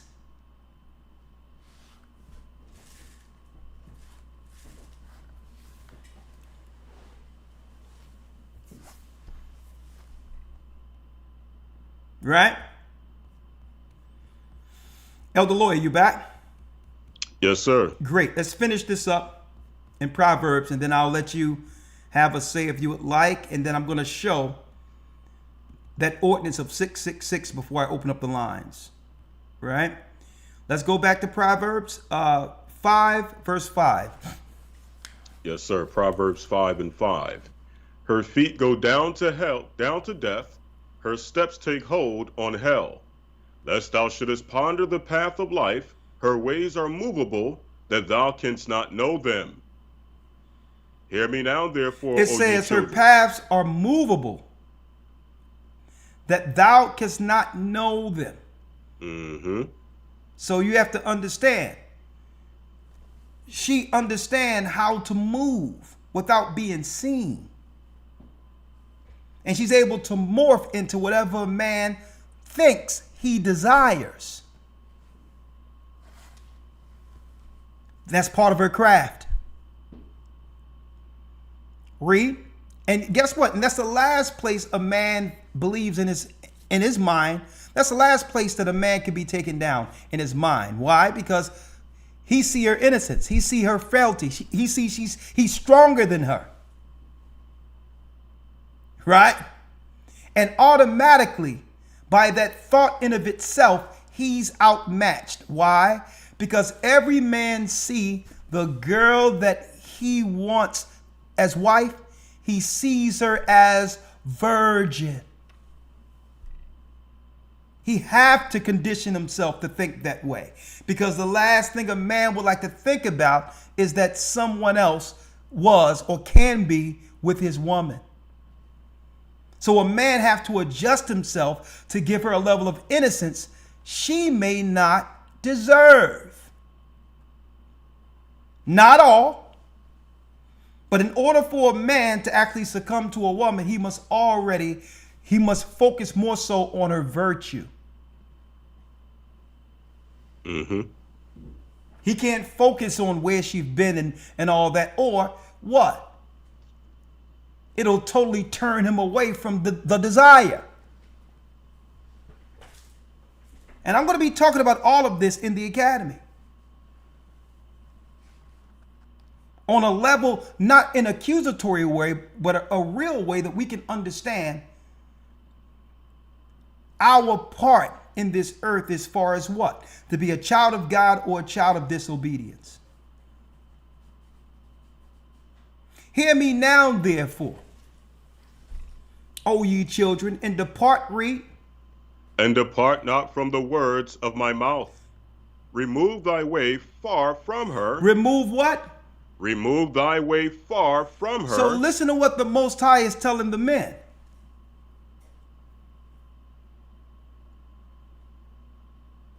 Brothers have to have enough what? Discipline and fortitude to say, you know what? I'm good. I'm good. Because a real woman of the Most High is going to stand out.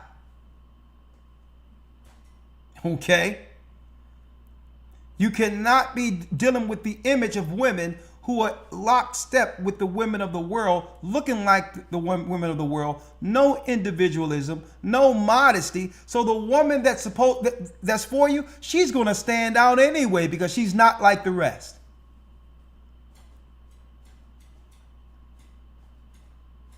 And then you have to ask the right questions outside of the carnal desire. Brothers, you have to ask questions. Right? Not the questions like, can I drop into my DMs what you doing tonight and all these others. You got to ask questions like, how your mother and father doing? Mm-hmm. Are they together? What is your relationship with them?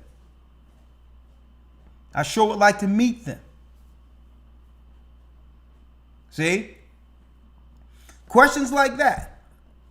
Now, even if there's broken homes or whatever the case is, if she's honest, you can work with that.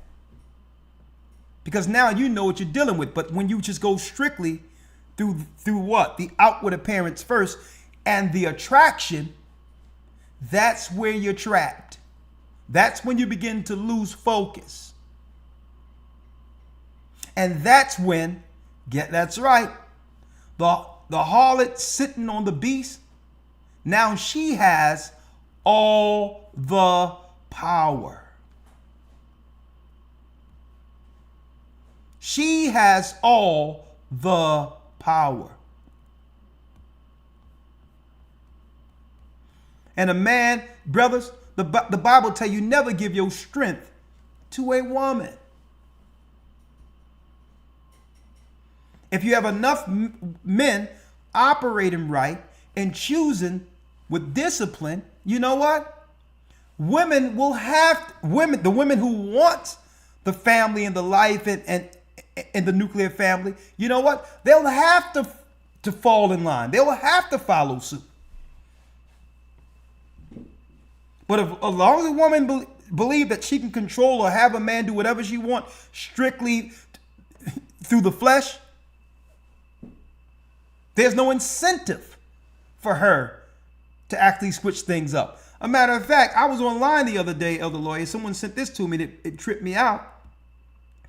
And a young girl, she had to be, 20, 21? Right? And this was a white woman. Right? Mm-hmm. And she's like, well, why should I get married? Okay. The men I'm meeting, they're not making enough money for me to take. We get more money by getting the baby. Our goal is to get the baby because the baby get us the money. The white woman.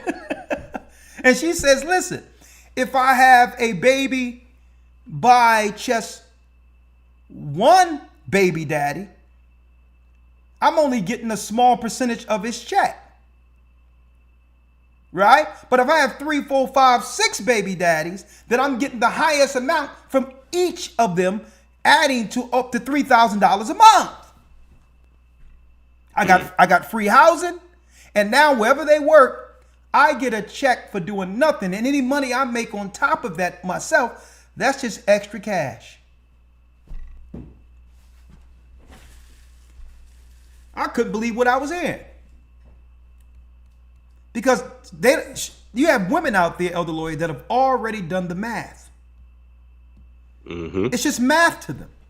And this is what happens when there's no soul left. It's just numbers at this point. Okay. It's just numbers at this point. And I said, Lord. And, I said, Lord. The one who's sitting on that scarlet colored beast, man, she ain't holding nothing back anymore. She's out front saying, listen, it's about the numbers. Let's finish this up, Elder Lawya. Yes, sir. Reading on, it says, the 8th verse. Yep, in verse 8, remove thy way far from her, and come not nigh the door of her house. Come on. lest thou give thine honor unto others, and thy years unto the cruel, lest strangers be filled with thy wealth. Listen, by what? It says, lest strangers be filled with thy wealth. Lest strangers be filled with thy wealth. See? The strange woman. Stranger. Now, she's hitting you up. You can't even go on with your life because even if you linked in with another person, here comes someone else with a bill. Right? Because we all know how the weaponry work. No soon as things don't go my way, the same government that provided me a house is now going to give me a court to put him under full subjection. Right? Let me show you. Right here. Justice. Now, if you begin to grow a conscience, then I'm coming after your wealth. Right? Here's the Bible, young men. Like, yeah, she can put you in a pole house. It tell you, lest strangers be filled with thy wealth. That's the system they set up against you. Read. Lest strangers be filled with thy wealth, and thy labors be in the house of a stranger. And thy labors, everything you're working for, be in the house of a stranger. Not building your wealth, not building your legacy, but someone else's. And then what happens to the man? Read. Verse 11. And thou mourn at the last, when thy flesh and thy body are consumed. Read. And say, how have I hated instruction, and my heart despised reproof? Why did I knew I shouldn't have done this. And my heart, and everyone told me what time it was. Even God told me what time it was, but still I didn't listen. Read. And have not obeyed the voice of my teachers, nor inclined my ear to them that instructed me. Read. I was almost in all evil in the midst of the congregation and assembly. Drink waters out of thine own cistern, and running waters out of thine own well. Drink out of your own well. Brothers, in particular, don't be dropping into people DMs and all that other stuff. When someone advertises themselves online, they're for the world.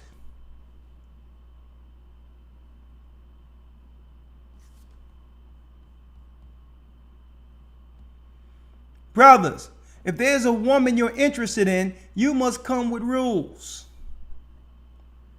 You even seen what happened. Listen, if Kanye West couldn't control the situation being a billionaire, what chance you have? He says, listen, my girl is for the gram. You have to set standards. Even if you did drop into DM and got conversation, because that's how people meet sometimes. But now you got to say, okay, you met me, all of that got to go now. Well, what about you? Well, listen, I can use my computer and all that for business. All right? I don't need the Instagram for all that. I can that's what you can tell them. Unless you are online for business, you cannot advertise yourself out for the world. That's the spirit of the scarlet colored beast who sit on many waters, who's looking to get flued out. That's an ideology where the person that you desire to be the mother for your children is for the world. So men have to set standards. And if she say that if she chooses the internet or gram over you, then you must have the fortitude to say, you know what? This is not the woman the Most High has for me. Because if you're the man, She'll be willing to drop everything, knowing your worth. Okay? Understand that this is how people are getting together today. So all in all, if she's on there, understand that you're not she look halfway decent too. Are you kidding me? You think you're the first person or the last person that will drop her a DM?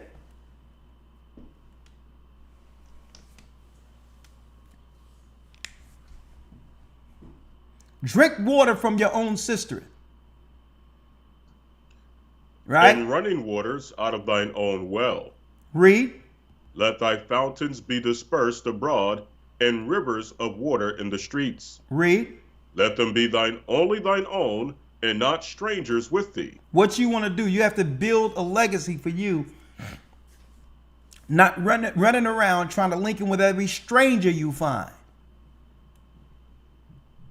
Okay? Because once it happens, and I'm reiterating what I mentioned earlier, let me tell you, your life will take an entirely different direction outside of any direction you thought. It'll veer off into a direction that you couldn't have even imagined. Like, man, I was on my grind. I had focus. I was doing this and I was doing that. Next thing you know, your life is in shambles. After what? One decision, not listening. That's the power of sex. Sex. Let me go here again, Elder Lawya, once more before I go into the calls. 666, the frequency of 666. And what did I show? Hex. Hex is what witches use. Here it is. Let me show you. Here it is. 666. Right? Go over here. What is it? 666. Hex. Hex is when someone casts a spell on you. 666. Sensenti, sexagenta, sex. 666. In Latin. In the Greek is hex or a spell.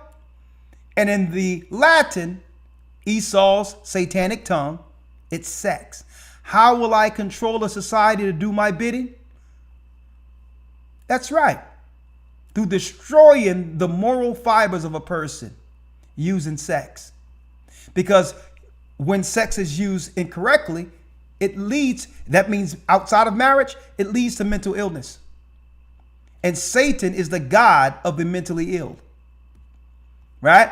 When you go into American legal, chapter 666, American legal, and these are the ordinances for the Ohio Code, where chapter 666 breaks down sex-related offenses.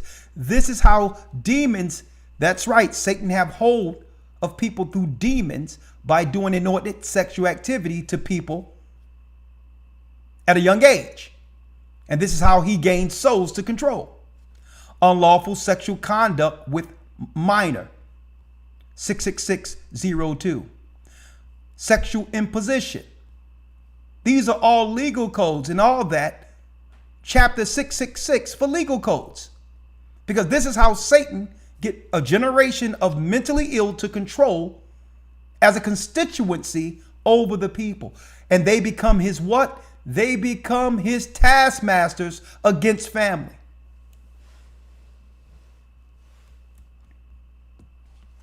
Sex is powerful. So in order for them to bring in the mark of the beast, 666, they must be able to control the people through 666. This is what we hear in this transgenderism and all this other stuff, because these are the people who are being controlled by the overlords. The overlords, that's right. Let me put it here. The overlords, and I have it in this book here. The overlords has a symbol. The overlords have a symbol. That's right. 666, the star of Moloch. And that's also in this encyclopedia of Freemasonry. This is not the Star of David. This is the Star of Moloch, linked directly to what? Child sacrifice. And it links to the spirit that we're talking about in the earth. That's right. The overlords can now control the lesser people who are operating the earth immorally through sexual intercourse. It's magic. That's magic 101. Witches, they won't tell you this, but witches will tell you, some of them, if you talk with them sometime and get them outside the camera, that, hey, they'll tell you sex is only another tool for their craft. It's a tool for their craft. Witches, they'll use it to get their own outcome. Okay? And guess who they tout as the first witch under the occult? They highlight that Eve was the first witch, introducing the fruit to man and doing what? Placing man under her power. Witches. The inherent spirit of a witch is a man-hater. A woman who hates man and hates the fact that she must submit to him is the spirit of witch. And they take the power of a man through what? You got it, the craft. And if they have to use their body to do so, they'll do it. Elder Lawya, anything you have to say before we open up the lines? We have an early one today. I'm gonna leave this out there because I don't want to water this down. Yes, sir. Absolutely. Well, we can definitely go to the calls. I don't have anything to add to what you brought out, so let's go straight to the calls. Straight to the calls. The ideology, folks, of the whore who sitteth on many waters. She's not a virgin. She's a harlot. And that's the deception. And guess what? When they talk about Virgin Mary and all that, they're hiding their true belief. She's not pure. She's not a virgin. Okay? She's just open for every man. Get out of that virgin birth ideology. It's the ideology of the Jesuits. And a matter of fact, I'm going into the secrets of the Talmud in this academy, and I'm going to show you what some of the top Jesuits say about the Mother Virgin. Okay? She's not a virgin at all, folks. Okay? She's the woman that's worshipped by the knights of Esau. Okay? They just trick people into believing into that virgin stuff and all that through false Christianity. All right. Any questions? Anything you have to say? Jump right in. We have a quick broadcast this evening. Let's go. All right. There's still one more reference. I'm not sure if you still want to get the hedge. Oh yeah, let's get that, Elder Lawya. Yes, sir. This is the book of Sirach in the Apocrypha, chapter 36, I'll start at verse 24, take it down to 25. Okay, Sirach, let's get it. Thank you. I forgot about that. Sirach 36, verse? We're going to start at 24. Okay. The Apocrypha, Sirach, Ecclesiasticus 36 and 24. Let's read it. Yes, sir. He that getteth a wife beginneth a possession. Read that again. He that getteth a wife beginneth a possession. He that getteth a wife. Now the Bible tell you, he that findeth a wife findeth a good thing. Why? Because the majority of people in our current society, women in particular, weren't raised to be wives, and that's no slight on them. The system targeted them. So if they are humble enough and virtuous enough to be taught, then there's an opportunity for them. See, there's an opportunity for them. Hey, we were all messed up growing up in this satanic world seeking to find our way. But Christ met us in the path. So that's the same when it comes to women. Right? The Bible says what? When a man findeth a wife, he findeth a good thing. Because it's hard to find a wife. Because what? We've been taught in our society that it's emboldened for a woman to be independent. That's insane. That's crazy. A woman wasn't made to be independent. That's not a badge of honor. The Bible says, and this may trigger some people, he that getteth a wife beginneth a what? A possession. A possession. Now, if that triggers a woman, she's under the ideology of the world. Possession? Yes. That means you belong to that man. Is there anything wrong with that? Okay. And that's not a man being pompous or controlling and all that, because he what? A man cherishes his possessions. He that getteth a wife beginneth a possession. Read. A help like unto himself, and a pillar of rest. A help like unto himself. So when she comes into play, guess that's right.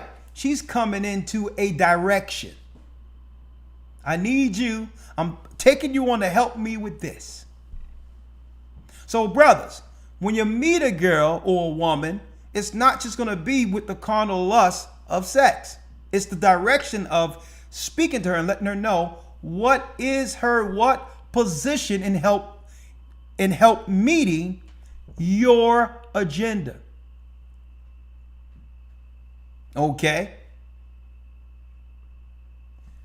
I'm speaking to you to get you on my program. Okay? This is what you're going to do, and this is how we both going to benefit on the other end of this. So a brother have to come with a plan.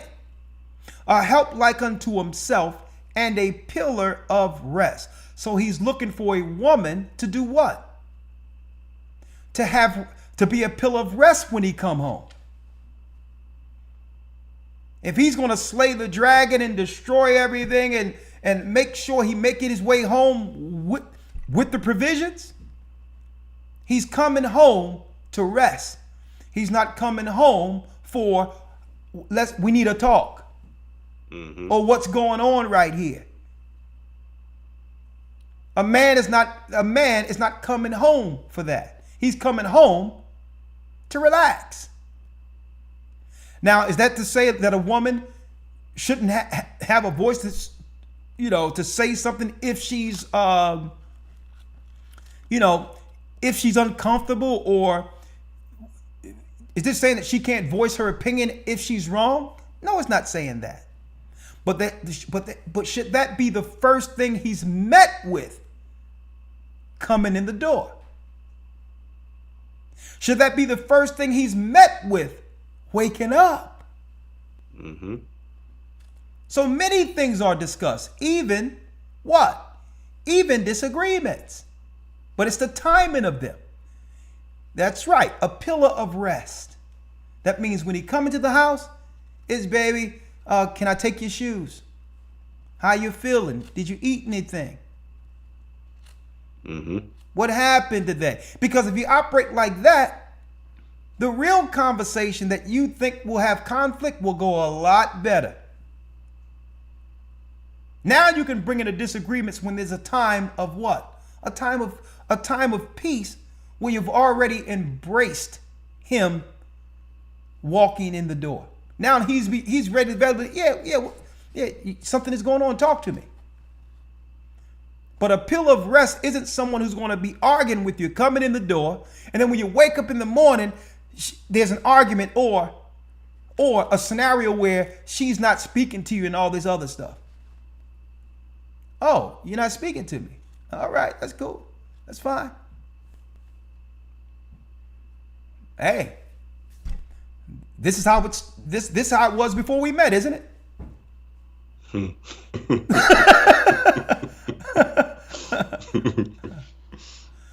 wasn't speaking before we met. It seemed like it's about to go in that same direction. Mm-hmm. Right? So that means what? Smile, be loving, be caring. He that getteth a wife beginneth a possession. And like I said the other day when I was speaking about it from the man's side, brothers, let me tell you, the last thing you want to do is argue with a woman if she's not on your page and don't want to do it. That's weak. Okay? That's straight weak. Oh, she don't follow God. She don't follow me, man. I mean, I'm trying to get in the Bible. Listen, nah. Mm-hmm. Nah. You stand your ground with the Most High, and guess what? If she ain't operating right and you are, the Most High is going to move out of the way in time, in due time anyway. It's just a matter of time. That's when you give your power and strength over to a woman, when now you crying. Why, how can you do this to me? And all that. Nah. Let's get back on this. A help like unto himself in a pillar of rest. Read. 25. Where no hedge is, there the possession is spoiled. Brothers, where no hedge is, there the possession is spoiled. Which means, if you don't have a woman under your full subjection and protection, and she's able to go out and do what she wants with single people and all that, folks, brothers, if you got a woman that's trying to go out with single friends, she's already out of the relationship. Wake up. Girl trips and all that. If she want to go to a girl trip, let me tell you, when no hedge is, there the possession is spoiled. And do not let a woman shame you into keeping a hedge over her. What are you, insecure? No, I'm not insecure at all. I'm totally secure. But you're not going to be secure if you go on that trip. So don't let a woman shame you into holding your ground according to God. Okay? Remember, I can remember, I know what go down in clubs. I know what go down when girls take trips. Okay? I grew up in the entertainment business. And there's no just going out just to have some fun with your girls. Let me tell you, all of that is BS, bull. Okay? It's straight satanic. And it's what? It's the ideology of what? It's the ideology of the harlot who sit on many waters. Don't ever let a woman shame you into what? Into claiming that you're insecure for putting a hedge over your house like God said do. If she insists, you don't do anything. You don't go off. You don't holler. Okay? You don't abuse or try to stop. You ain't going nowhere. Be like, listen, hey, oh, you going? Okay. I see you breaking up with me. But it's okay. It's all right. It's, may the Lord be with you. What you mean? No. I hope you find the Lord out there. Okay. Well, what do you mean? I'm just going out and nah. Listen. You gonna break up with me for this? No, I'm not breaking up with you. You're breaking up with me. You're breaking up with me. Okay, you're breaching the contract here. Okay, so no, I'm letting you know when you leave, you're going out with your girlfriends. find the Lord or find the man, because I thought the Lord was over here. I thought we was doing something here. But I know it's in the clubs. And if you got a woman that look halfway decent, somebody else going to think exactly what you think when they see her. Mm-hmm. Right? Another thing. I grew up at a time where,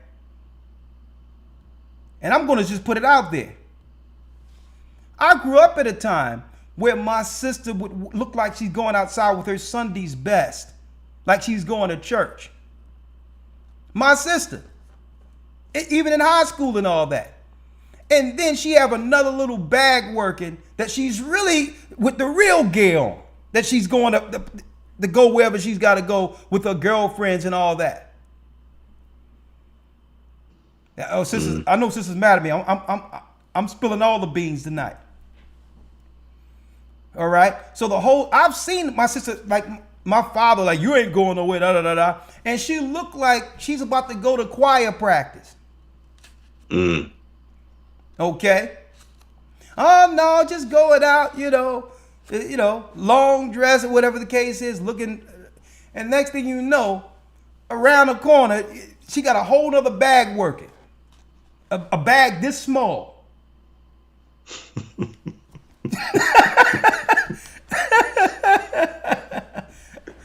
So we're going to tell you how it is. This is what God said do. Let's read that last verse again. Yes, sir. 25. Let's read it. 25. Where no hedge is, the possession is spoiled, and he that hath no wife will wander up and down mourning. This is what happens when you allow your wife, to hang out with single people. Where no hedge is, there the possession is spoiled. And now this is you real quick. And he that hath no wife will wander up and down mourning. Okay. Now, if the housing is in her name, that's going to be a tough deal. Brothers, I'm going to tell you this. If you already live with someone, it's okay. Work it out where you can get something in your name or build something that she can move into. But brothers with no wife at all, don't ever move into a woman's house. Okay? Don't ever pack up and move into a woman's house, because that's a role reversal. She's providing shelter for you. Okay? So in actuality, she's not going to say it. As long as you cool, she's going to seem submissive because she's a woman. But in her mind, this is my house. Okay? And he that have no wife will wander up and down mourning. Because if it's her house, that's right. And it's time for this thing to break off. High level humiliation. High level humiliation. And I'm talking about, even though there's luggage upstairs, she's not going to give you the dignity to borrow it. We're talking about, that's right, your Xbox with one controller missing, no power cord, and what? Plastic bags for luggage.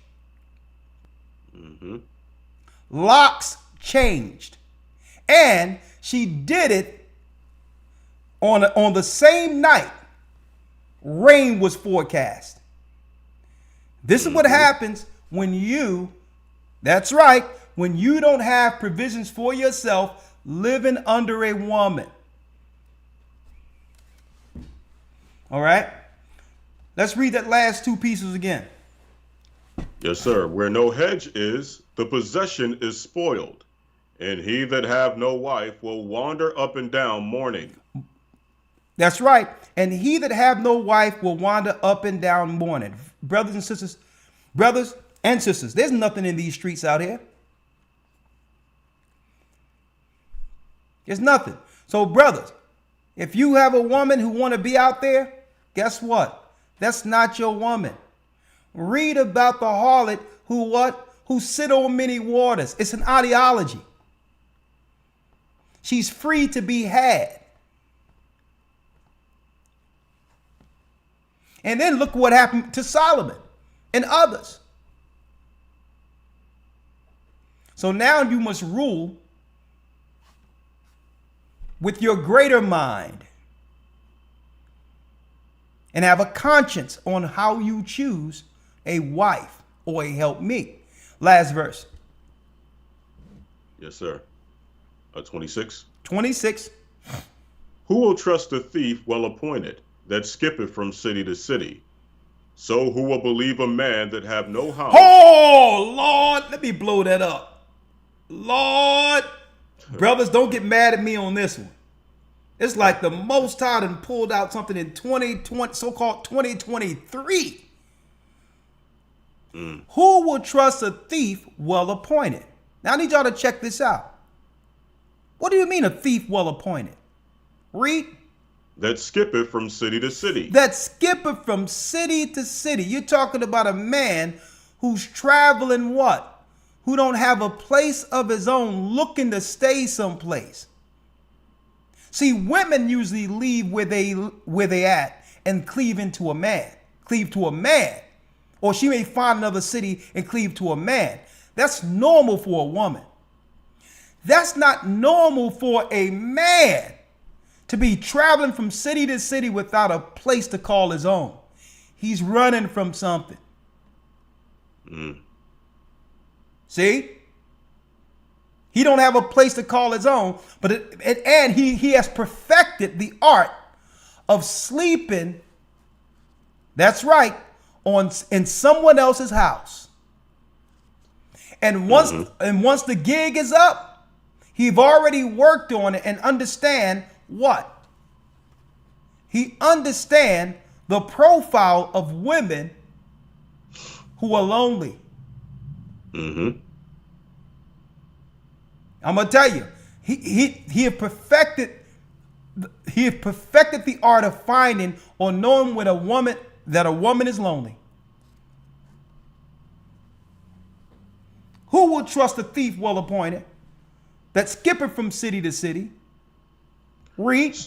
So who will believe a man that have no house? This is what God say. Who will believe a man that haven't even established a place to live for himself? So if you allow a man in like that, saying, I'm being charitable and I'm doing, listen, you get what God said you got. Well, I want to help him get on his feet and this, that, and the other. That's fine. And sometimes it works. But the majority of the time, so who will believe a man that have no house and lodgeth wheresoever the night taketh him? And that's a tough deal in the society where they've given the woman the power without work at all to actually have what? Shelter. Automatically the power goes to a woman. The only thing she has to do is to deliver a child to the system. They don't even care about where the man is. We know what that child will be if it grows up without the mother and father, a nuclear family. That child will be for the system. It will be controlled under what? You got it, the lords of darkness. They have the whole construct in place to squeeze everything they can out of a slave. With that, Elder Lawya, thank you for that. Yes, sir. Let's open up the lines real quick. 515-605-9327. We will not be on late at all. I have a few things to work out. I got to also prepare. I got to do some reading. And I got to prepare for what we're going to be dealing with this coming Sunday. I got a lot of research. So let's jump right in. 1 second. 515-605-9327. If you have any questions, I'll be more than happy to answer those. If you have a comment on anything we've talked about, the floor is yours. Okay?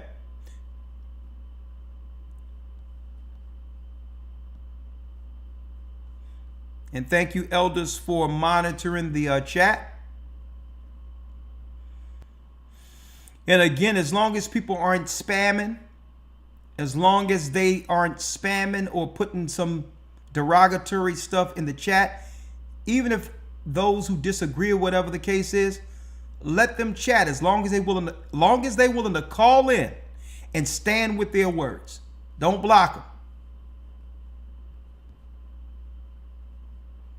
And if you don't call in, then you'll be in the world of gigabyte. Okay?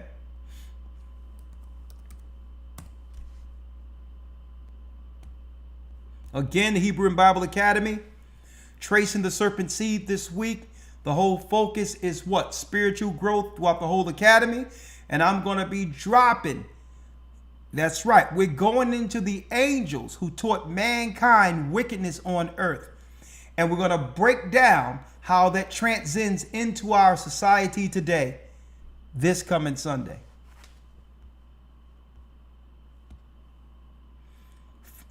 Go to historytimes.org to enroll.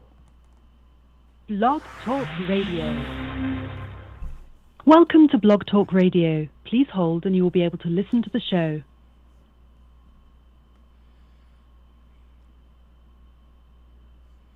Okay, here I am. Unmuted. Here I am. Elder Rawchaa live on Blog Talk Radio, Satan's frequency 666. And what he used to control people and turn them into the mentally ill? Sex. 917 area code. We have Lima who has a question. Shalom, Elder. Oh, shalom, sister. Hello? Hey. And you know what, Dovetail? You know what highlights? Hold on, Lima. Let me ask Elder Lawya this. Elder Lawya. Yes, sir. Have you seen that special from Kirk Franklin did? I heard about it, but I didn't see it. Man, I'm gonna tell you, brother, it makes so much sense. It's a shame that the world didn't know this story long before now. But it makes so much sense, and it also highlights, an ugly, dark spot in our community that have been hidden for so long. But I digress. You need to see it. Y'all check it out. I mean, even when the results was 99.995, she still denied it. And it was probably pride, trying to hide past shame, but no one can truly heal until they just admit it. Yes, Lima. How are you doing, Lima? Shalom, Elder. How are you? Shalom, Elder Lawya. I was just calling. I am a member with GOCC New York. I was there with Kabar and everyone. I just recently lost my husband, and I'm going through a hard time. And I just needed, if y'all could just give me, I don't know. It's really, really hard. My boys was baptized with your guys, Rashid and Laquan, they GOCC New York. I recently lost my husband, and I'm going through such a hard time, and it's just really hard on me right now. So I was really eager to speak to you guys to see if y'all could give me like some kind of advice or.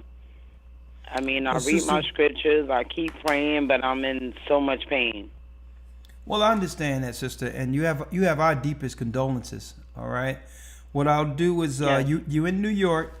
I have your number. We're going to make sure a call is given to you to see what we can help assist in all of this. And you understand, and you have our prayers. But we're going to outside the broadcast. We'll give you a call and see what we can do to help you. Okay. Okay, and me and my husband been in the Hebrew Bible Academy ever since 2014. We got all of our certificates from the Hebrew Bible Academy. I got them hanging up. It's just really, really Let me hard. ask. I understand. Let me ask you, if you don't mind me, if you can. I'll call afterwards. But how old was he, and how did he pass? What was wrong with him? Well, he was suffering from chest pain, and then when they took him to the hospital, they said his heart stopped. So they recessed him, and they had to keep recessing him like that whole night, and the next morning he passed. How old was he? 38. Yeah. Oh my goodness. Young. He didn't take the stuff. He didn't. Take No. it. Okay. No. All right. No. All right. Okay. Well, don't worry about it, sister. Let us call you offline. You have my deepest condolences, and we'll do what we can to help you. Okay. Thank you, Elder. You're welcome. I love you guys. Thank you, sister. You stay strong. All right. You stay in prayer. We're gonna reach out to you. Please do. Thank you. All right. All right. Shalom. Shalom, everyone.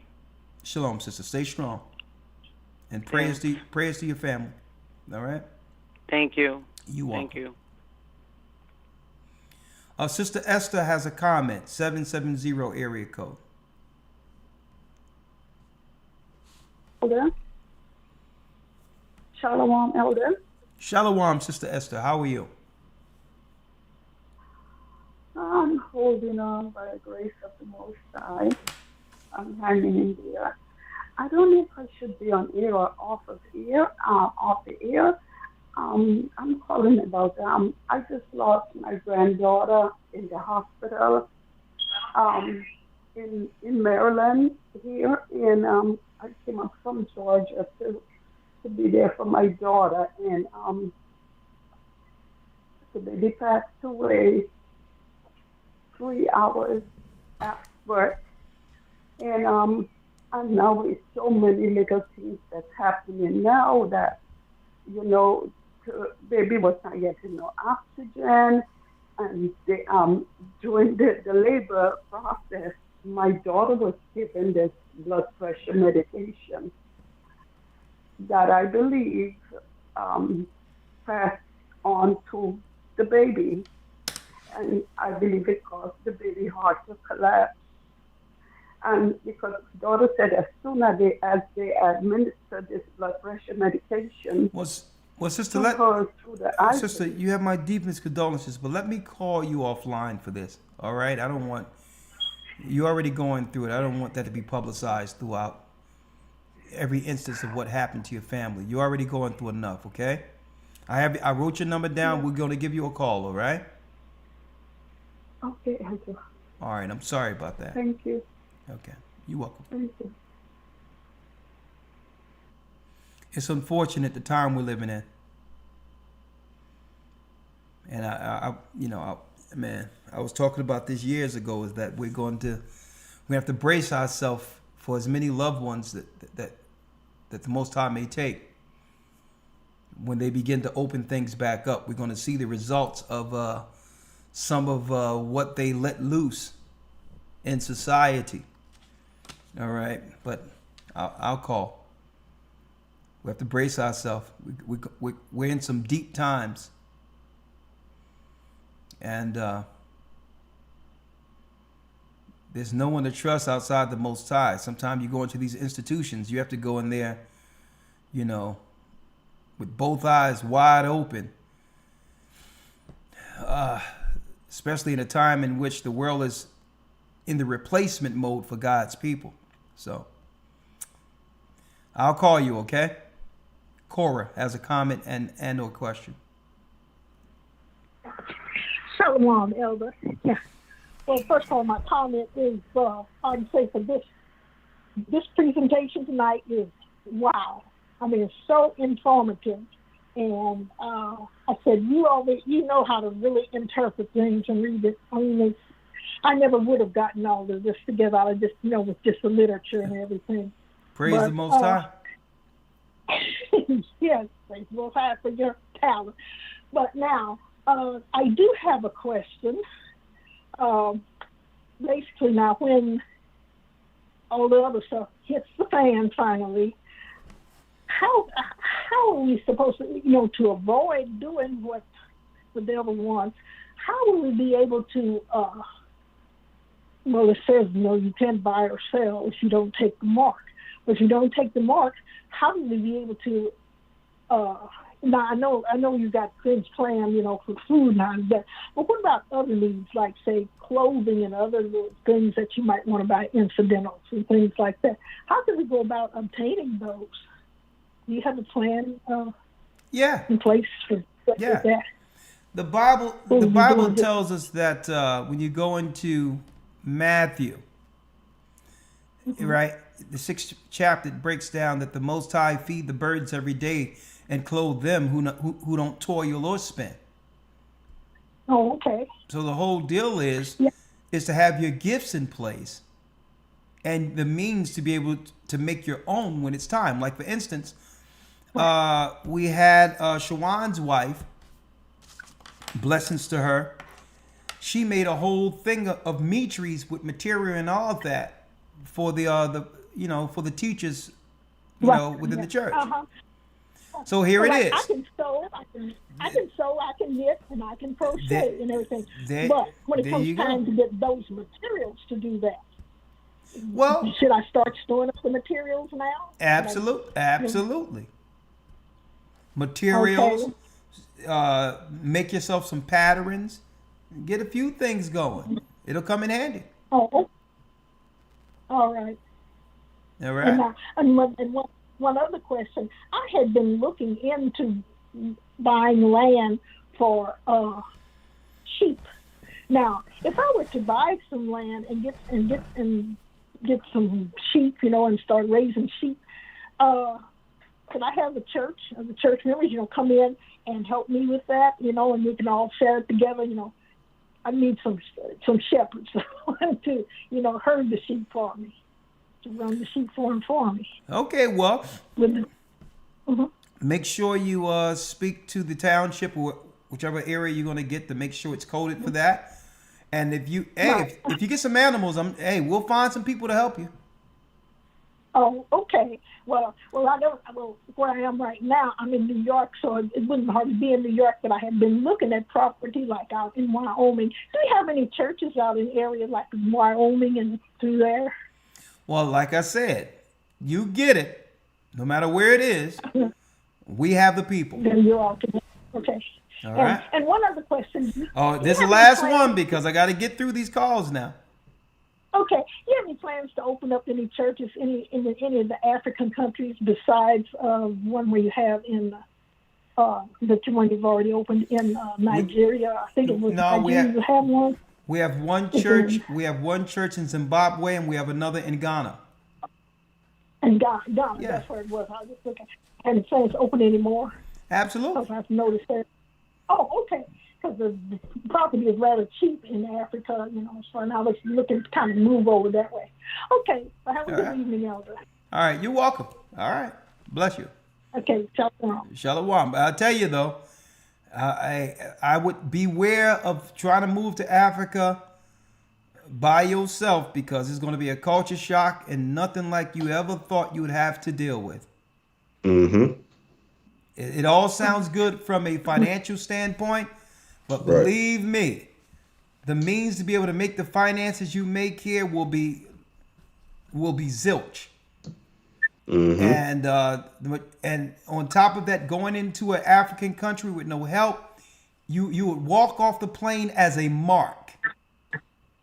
Okay, you will be a mark. Well, I had been watching this on YouTube. This one. I subscribe to them, the Unapologetic Nomads, and their travels around the different countries in Africa. Sister, listen, it's all. Listen, the uploads look like they got it going on. Okay, I'm just letting you know what I know. There's no person that I warned not to do that who didn't regret it. Oh, okay. Okay. All right. And matter of fact, if you describe it's about to go over there, you're probably a mark already. Stay guided under men who care for you, And if you need me go to Africa, we got people over there in the countries that we have a church who can help you. But get under guidance here. All right? Okay. Okay. All right. You're welcome. Thank you. You're welcome, sister. Shalom. All right. Shalom. Deanne has a question. Shalom, Hello, Deanne. Shalom. How are you doing, Deanne? Shalom. I'm trying. I'm making it. I'm going. I'm progressing. Thank you so much for time.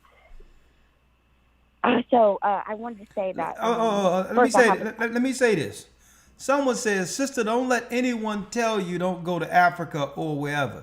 Listen, I mean, don't block the person. Listen, you have a right to comment, but I need you to reach out to the sister and make sure you pay and look out for her when she go. Or will you care if something happened to her if she's there? Right. So people have so much to say because they got a device to type with. Let me tell you, it's hard for sisters to survive even in this country. Okay? You go into another country as a sister, let me tell you, you can be totally ravished, destroyed in these countries. And obviously, that's coming from a person who probably haven't been anywhere. Mm-hmm. Right. Okay? So, instead of writing, sister, don't let nobody tell you what to do, because elders are supposed to lead and direct people. If they she asked me a question, and I have to give her an honest answer in protecting her, knowing what's on the outside of America. She didn't ask you the question. And there's a reason why. Because you wouldn't be responsible if anything happened to her. You wouldn't feel anything about it anyway. Okay? Now, the proper thing that you should have did, Archer, whoever your name is, you should have said, "I'm willing to make sure you're okay. Link with me, and I can make sure you're okay. And take care of and guide the sister if you have the power to do so." Okay? And that's why you only got a device and a comment. And that's why you're commenting on this page. Mm-hmm. Okay? And no one is coming to you for advice because you don't understand responsibility comes with what you say on a platform. And I'm not going to allow a sister to do something without the insight of what happens in these countries. Okay? I'm sorry, sister. Go on. And you can let this person chat. They control if they would like. Yes, Dawn, you have a question? Deanne? I'm sorry, Deanne. Yes, sir. Yes, sir. So, as a woman who, I have a comment and a question, sir. So, as a child, I stopped living with my mother at 12. And so I had to figure it out being just me. Hold up. How did that happen? You skipped over a lot. How can you be on your own at 12 years old? So I was being physically abused in the home by my stepfather and my mother, to a point where it was the next year my brother was about to go off to college, and it was like I couldn't be in that house alone. So I felt like the only way I could get out was by I called my sister's house. I called an organization to help, whatever, and so my school investigated it. Okay. And so that's how. And what happened to him?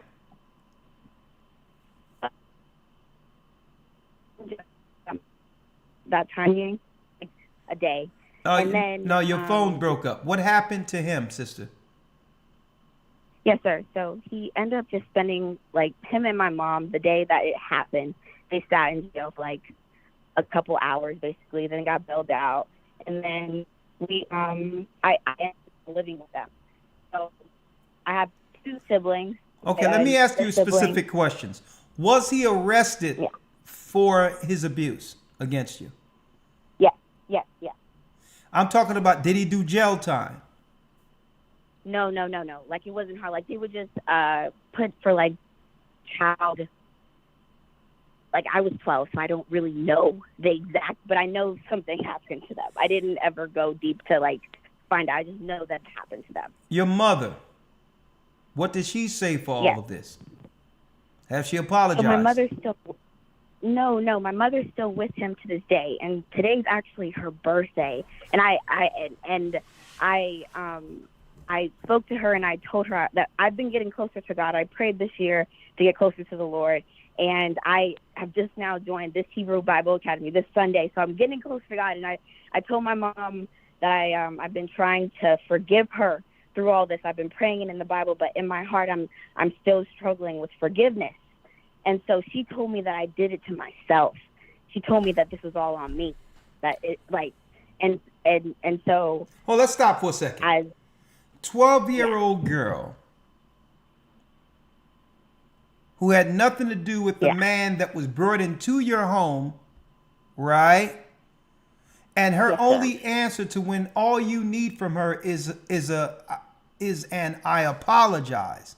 Her only answer to you, so that you cannot grow from that 12-year-old girl and go forward, her only answer to you is to say it was your fault. Okay, so what did you do that she's claiming that led to this man violating a minor? So she's saying I didn't listen. She's saying that. Okay, clarify that. You didn't listen. She told you to do what, and you didn't follow? So we weren't allowed to do anything. We could only go to home and come and to school and to home. We couldn't do anything. We couldn't have friends. We couldn't go to the park. We couldn't do anything.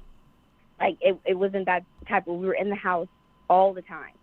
So I guess the fact of me wanting to just be out a little bit, like my brother, I have my stepfather. My mother has. I'm gonna let you go on because it doesn't matter from her point whether or not you followed what she said. For her to have a guy who would violate a child in her home. Yes, sir. And you know what? And we are supposed to forgive, right? But all in all, I mean, she could at least say she's sorry.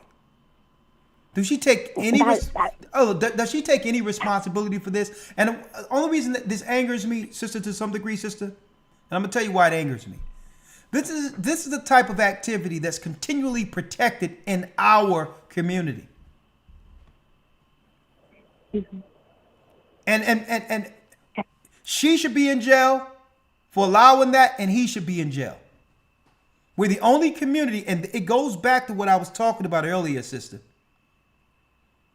How this system actually promotes that type of behavior, knowing that the children goes into a system, a Babylonian system that really destroys the child. Yeah, I went into that spiral you were talking about, this uncontrolled, that you don't even know how you got there. I was like, that was the perfect word for it. I was like, how did this even happen? How did I let this happen? And so you said about the water goddess, and so the water, that serpent, and I was thinking that it was Jezebel, because I spiraled out of control. I ended up in witchcraft, and I was summoning Jezebel, thinking she was my friend. That's how much I was beguiled. I was tricked.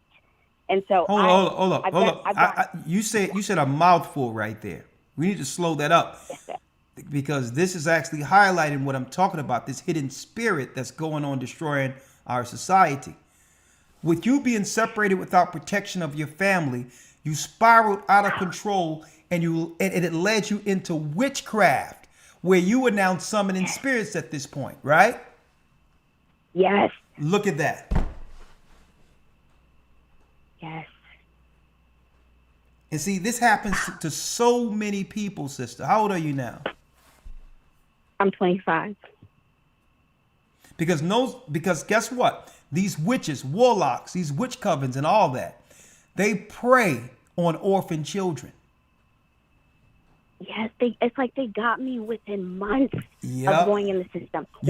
Months. They're there. When you're in these homes, CPS and all that, they target all these places because The priesthood of Babylon used orphans for their future priests and priestesses.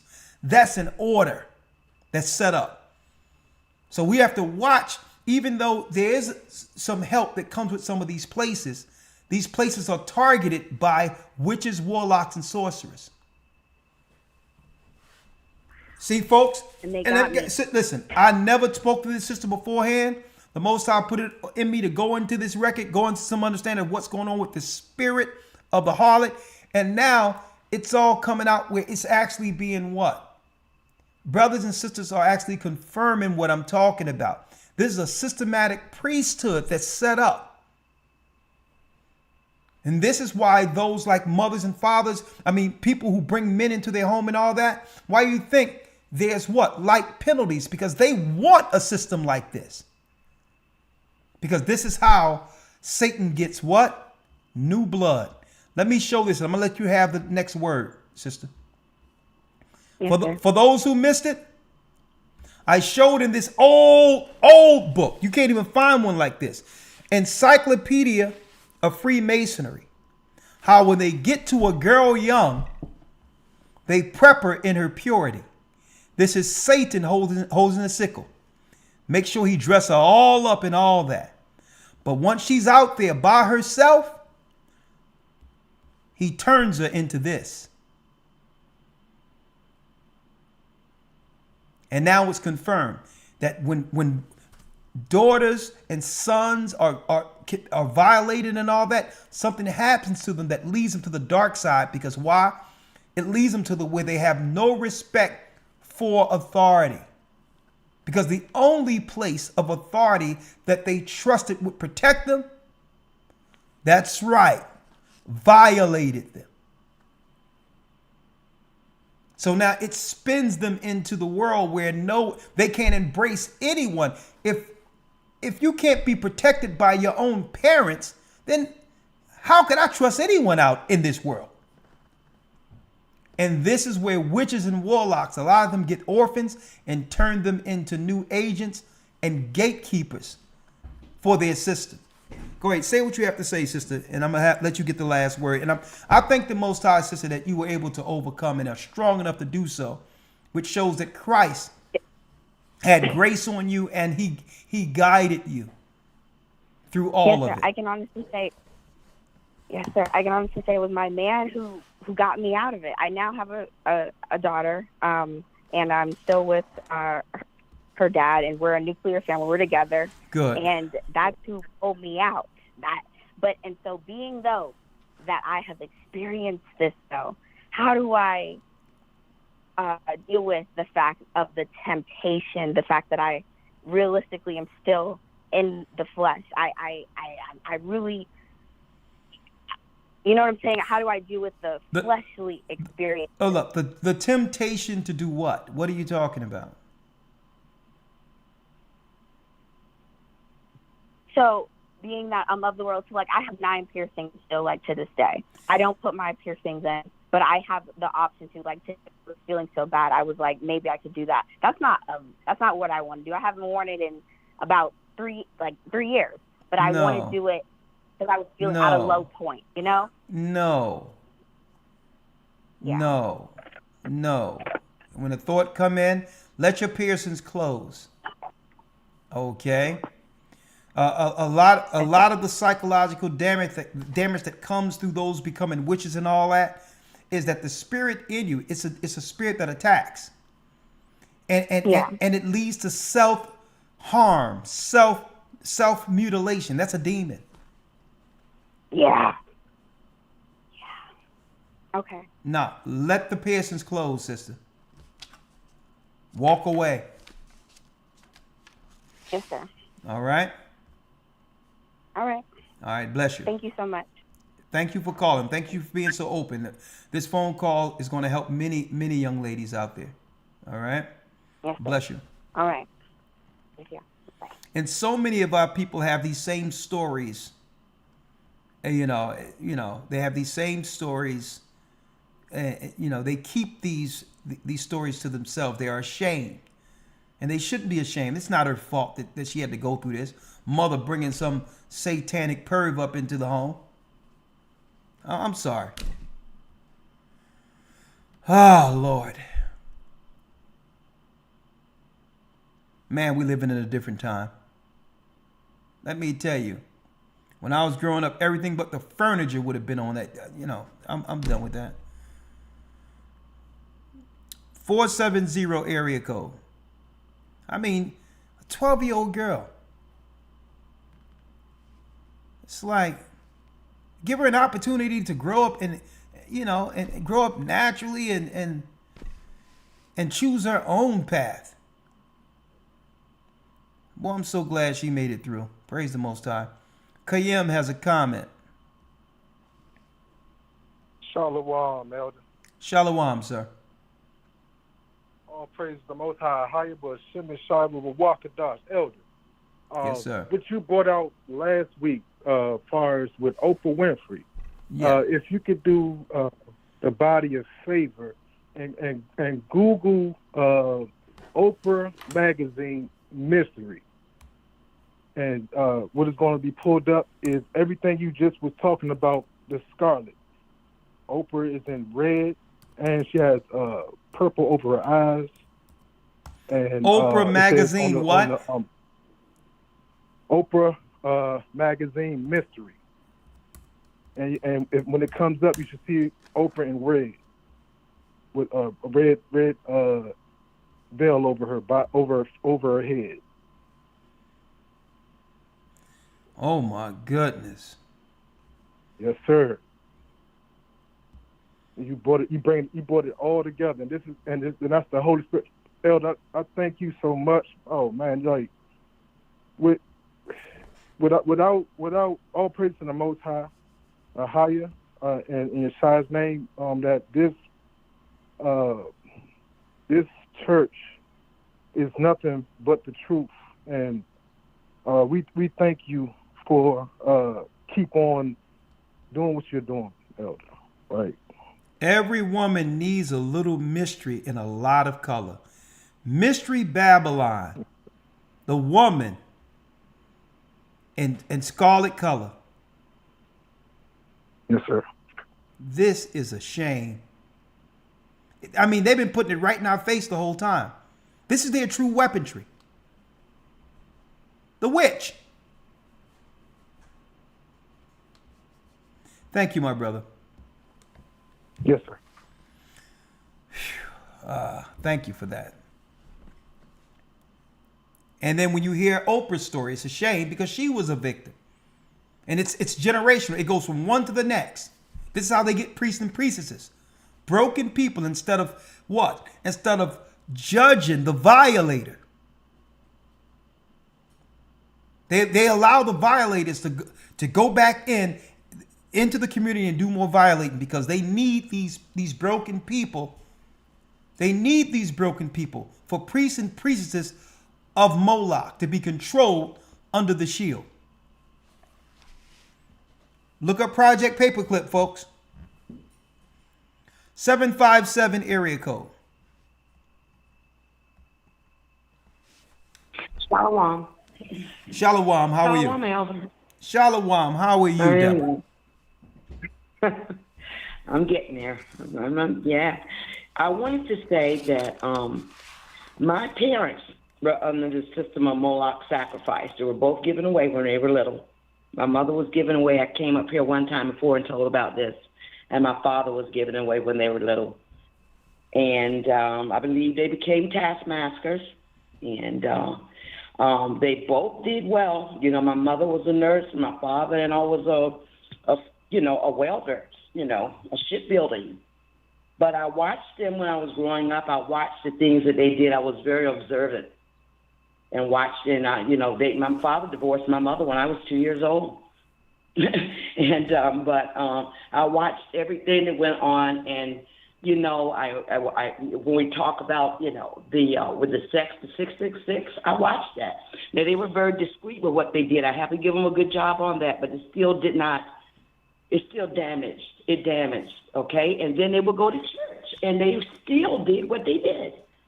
They still did, they were very, very discreet when they went out or whatever, but I knew what was going on. I did. I did. And I was looking at that picture of that scarlet colored beast where you see him holding her hair. Remember you did a lesson on the energy is in the hair? Yeah. Back ago, the energy is in the hair. Okay, and everything going on with the hair and the nails. Okay, that kind of thing. I just wanted to bring that up too. But I also wanted to say, you know, you and I are in the same age era. So my job, when I was young, teenage years, I was lost. You know, I didn't know the difference between sex and infatuation. But I came up in a strict home, but I'm thinking they want to be strict or whatever. But look what they're doing. Okay, it's a reflection on themselves. You know, I used to go for visitation rights with my father, and my father was a Mason. He was a Mason, and I used to ask him, what do you do and what happens in the meetings that you go to? And he would tell me, if I tell you, baby, I would have to turn around and end your life. That's not a nice thing for a father to say. Yeah, well, he was saying, because, he was hard in that. He was of the, what's the different ones? He was in the, Prince, yes. Yeah, usually if you're black, you can't be in the Scottish New York, right? You must be a Prince Hall Mason. Yeah.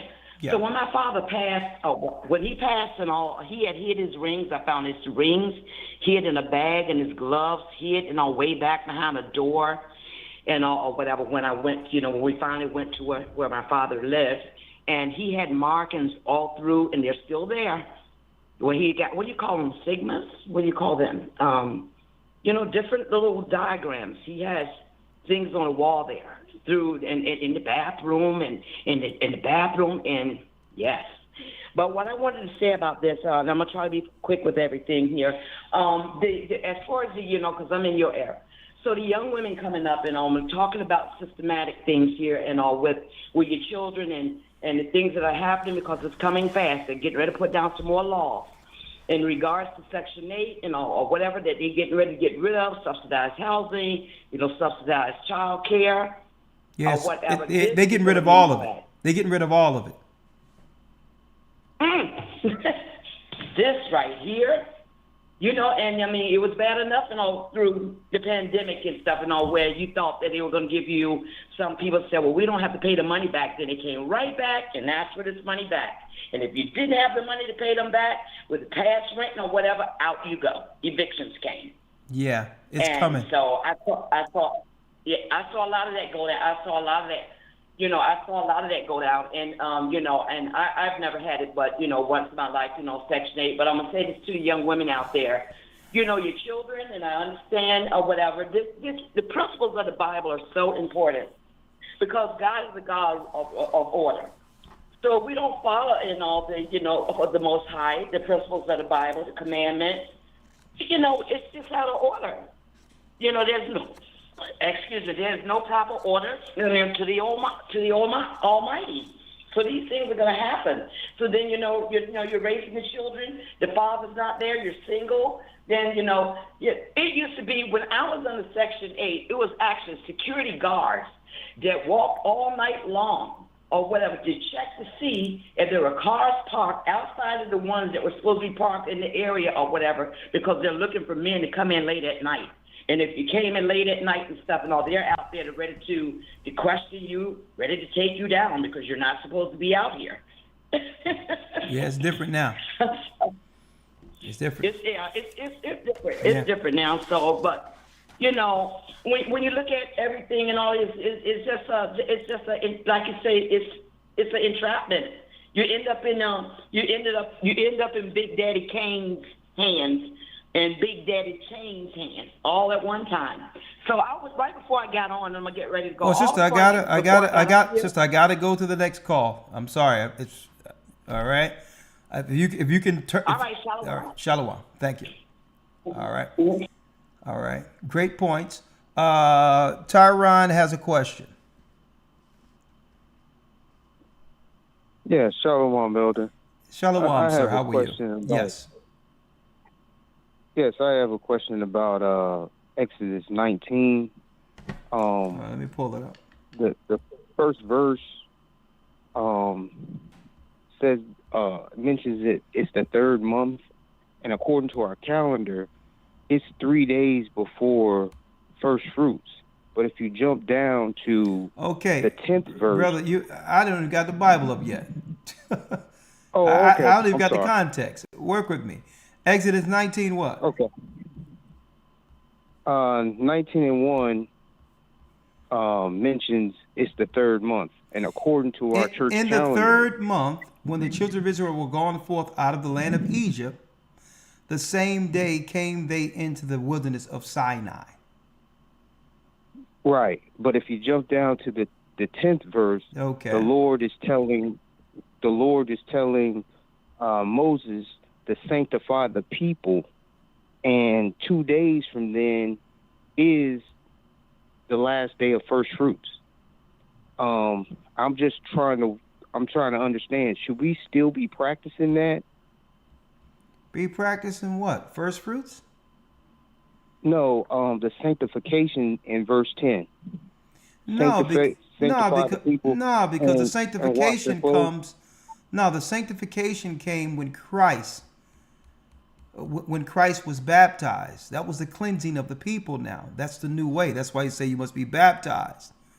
All right. So the sanctification and cleansings and the sacrifices were fulfilled in Christ.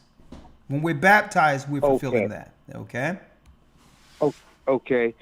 So that goes that goes for Passover. I mean, not Passover, but unleavened bread as well. Yeah, all the Right. washings are done under the baptism now.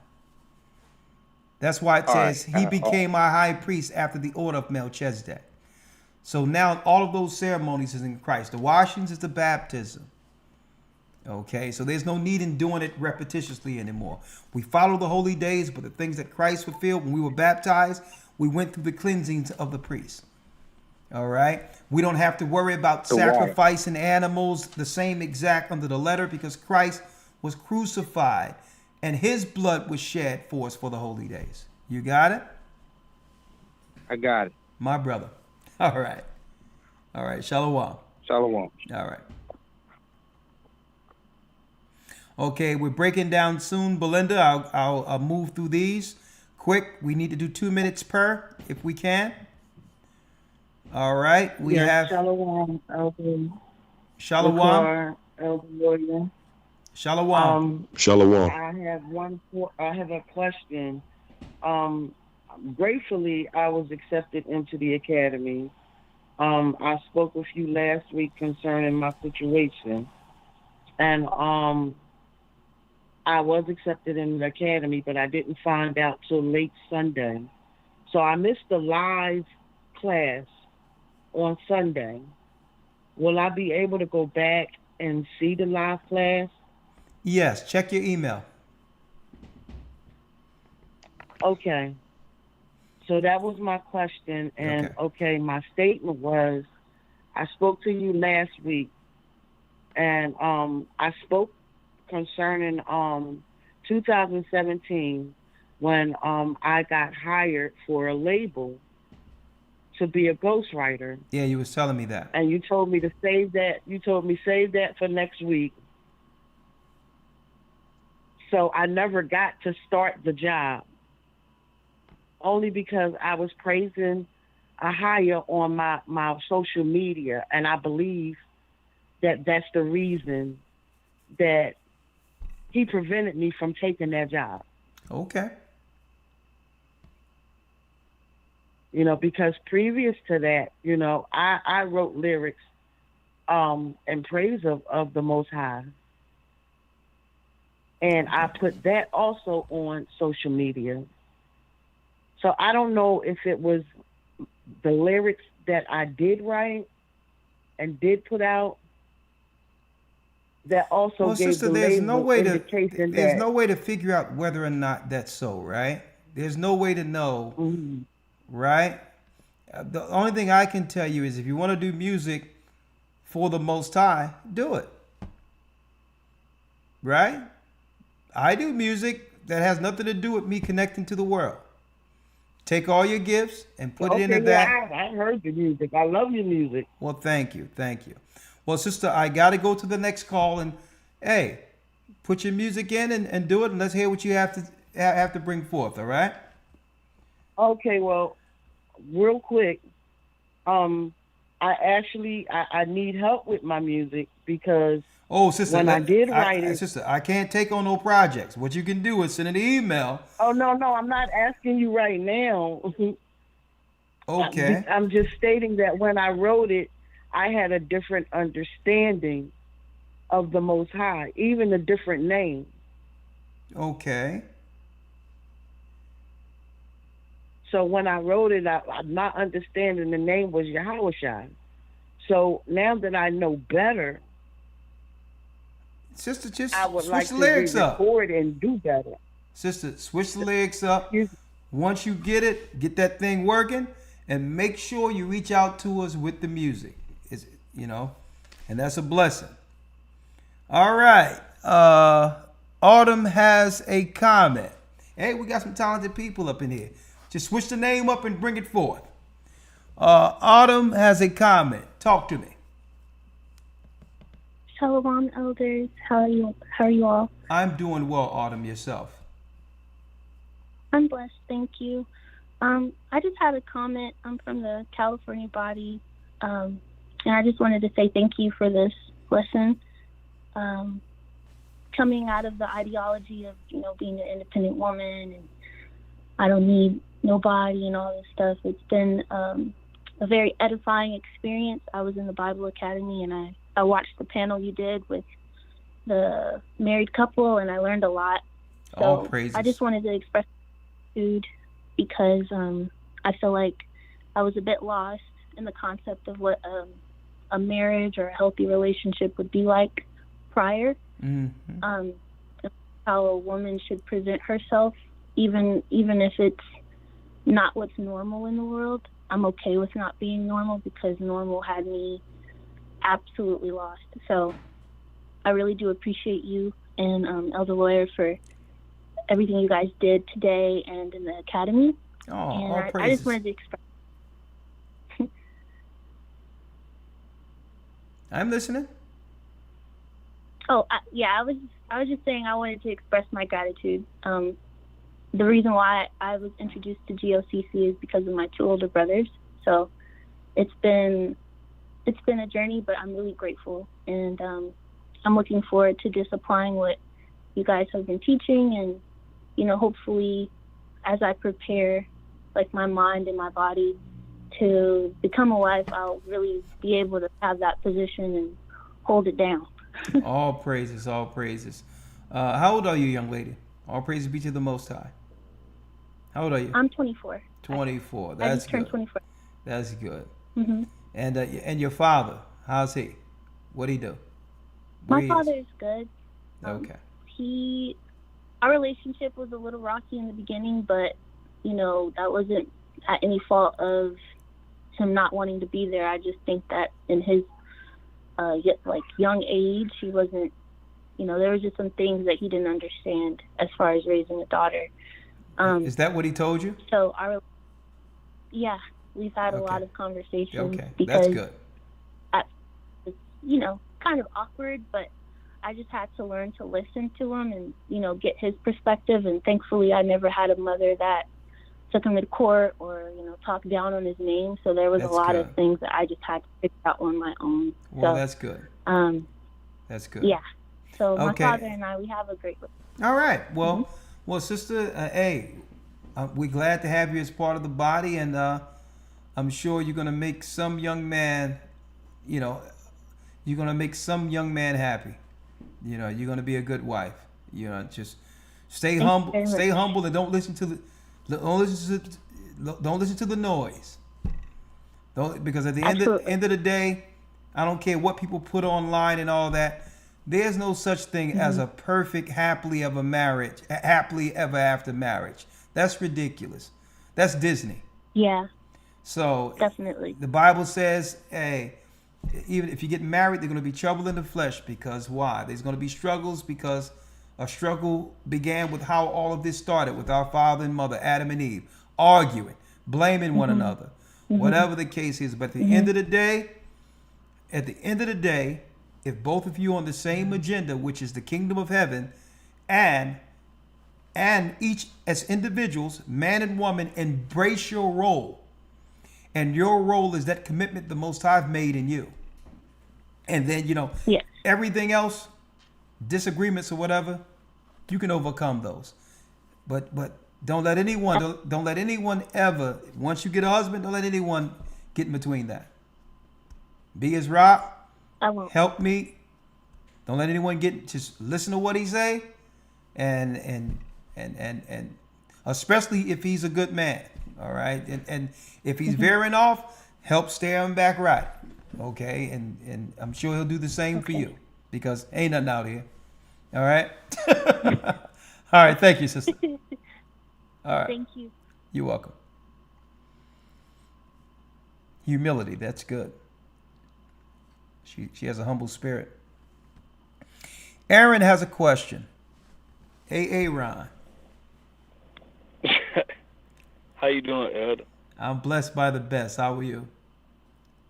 Yeah, I'm doing fine. I'm not going to take too much of your time. I'm kind of surprised that I'm calling in, but when I heard the lesson, man, it cut me real deep, because I'm going through a lot what you was talking about today. Like what? And basically my question, as far as my wife. What you going through? Well, man, we've been together for like 9 years, and we was both in the world. And I believe I've been in the truth for like almost 3 years now. Okay. Yeah. So I kind of I'm trying to get in specific. What in the lesson really highlighted or pointed to what you're dealing with? In specific, what's that? Okay, I'm gonna be specific. She still likes the world, and I've been there too. I was in the world and like the world. That's doing, general. Give me some details. Okay, like partying, like partying, the way she dressed. She like the way she dressed, the partying, going to the clubs and things like that of that nature. Oh, okay. Do you go to the club with her? Nah. I'm kind of done with that lifestyle. Okay, so what do you think she's doing at the club? Honestly, I know that. But like I said, we've been together for 9 years. Being with another dude or anything like that, I definitely don't believe. Listen. I'm not making no accusations. I'm asking you, what do you think she's doing at the club? Oh, she liked to listen to music and dance. Oh, okay. When we was together, we was in the club dancing with each other. Okay, I got you. I got you. So let me ask you this: do you think that she go to the club and refrain from dancing with other men? Nah, she don't do that. Oh, she just listen to music. She might dance with her, dance by herself. She don't dance with no other guys. I know that for a fact. Okay, when the last time you went to the club with her? It wasn't no club. It was more like a lounge. No, I'm talking about the club she goes to. Nah, it's been a long time since I've been to the club with her. What time she come home from the club? Usually after the club end, or she might grab something to eat, then she come on home. What time? I mean, clubs that are like at 2, so I might be like 3:30. Okay, so your wife, I take it, your mother of your children? Yeah. Goes out to a club, comes home past 3 in the morning, and that's okay for you? No, it's not okay. That's why it's not okay. That's why I was giving you. So I was calling, to. Brother, let me tell you. Listen. I understand where you are. Okay. Yeah.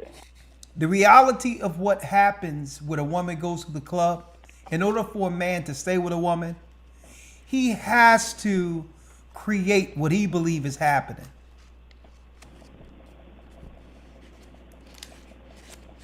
Let me read this again for you. All right. All right. Have you ever mentioned that you don't like her going out to clubs? Yeah, we didn't get into it about it, you know. Okay. We done had little fights and stuff about it. Okay, so you've mentioned, Yeah, I don't of want course. that, right? Yeah. Okay. All right. Elder Lawyer, Yes, sir. where were we? Ciroc? 36 and 25. 36 and 25, right? Uh-huh.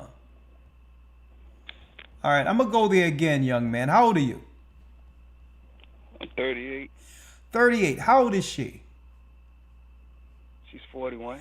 41 and still out there clubbing with children. Yeah. Okay, let me read this again. Start at 24. Let me read it. I'm going to read this. Where no hedge is, right? Yeah. There the possession is spoiled. Right? Do you think there's a hedge over your wife? Go into the club and then may go out to get something to eat, only to come back home 3:30 in the morning. Is that a hedge? Nah, that's not no hedge. And he that have no wife will wander up and down mourning. That's your wife, right? Yeah? Yes, sir. If you were to tell her, listen, you go out again, that would be you are divorcing me. Okay? What do you think her answer would be on that?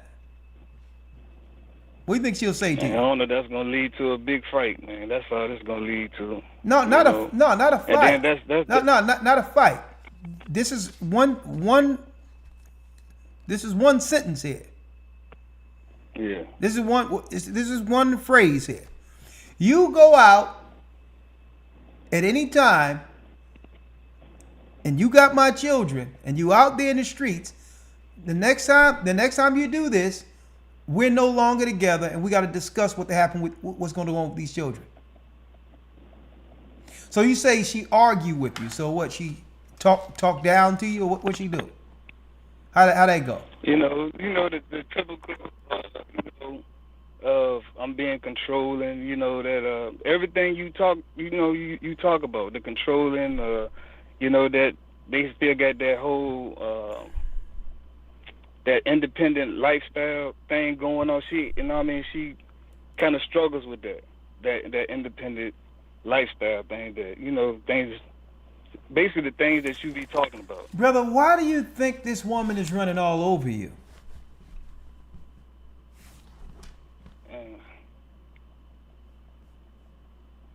To be honest, a lot got to do. Like I said, we've been together for 9 years. No. And that's why I was calling. No, she ain't. Listen, no, she ain't running over you because you've been together for 9 years. Okay, the house. You live in a house? Yeah, we got a house together. Okay, whose name is on the house? My name, both our names on it. Both of your name. Okay. Yeah. How long do you think she's gonna be out there clubbing? How long do you think she'll be doing this before she's tired of doing it? Not that long. Me and her have talks where she comes to me and talks to me. She doesn't. She really doesn't like starting out to get. Like, I'm trying to say, should I have patience? Basically, my question is, should I have patience with her? Has she like the same? All right, patience brother. she had All with me? right. Because when I was out there in the world, I tried. I was doing. Brother, I tried. Okay. I tried to work with you. Okay. Okay. Let me tell you what you know already, man, brother. She's running over you because you letting her. She don't respect you. She doesn't respect you. Somebody needed to tell you. Somebody needed to tell you that. And women resent men they don't respect. She would very well respect you if you stood your ground and said, you know what, I'm going to be a man and you're going to be up under what I tell you to be, or this thing is over. Women resent men they don't respect. So so I basically just risk my family splitting up and Bruh- losing everything that we built together? Brother, listen. That's between you, the Most High, and that woman. I will never tell you that. Okay. I will tell you, Okay. do whatever you can to get some respect back. Because let me tell you, I'm just going to be, listen, no, let me tell you, I'm going to put it this way. All right?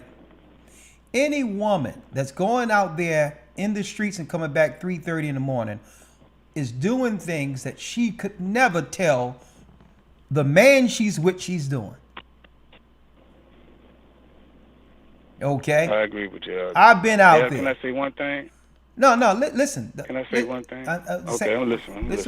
Listen to what I'm saying. If you feel a need that this is what you need to do to keep your family together, if you think, brother, do you think y'all together? I mean, right now we're going through something right now. No, what I'm saying is, do you think a woman that goes out and come back 4 a.m, do you believe that that's what together is? Is she already out of this? Because I'm sure the women, No, she's not. brother, I'm sure the women will tell you that any woman doing that is already out of it. It's just a matter of time. Because women, let me tell you about women, man. Women are very protective, not protective, but they more so. They are, when it comes to a man that they respect and love, they're up under that man. They fear losing that man. I'm gonna tell you that right now.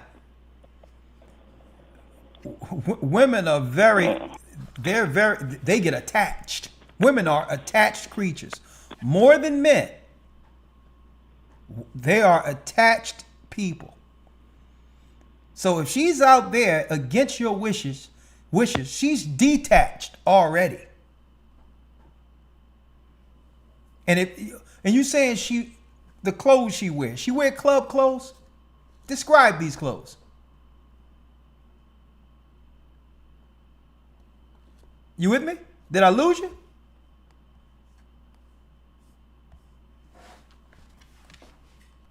Hold on. Did I lose him?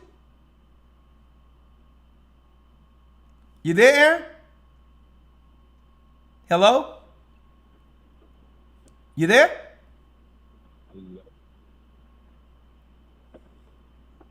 This AA Ron, where you, Aaron? You there?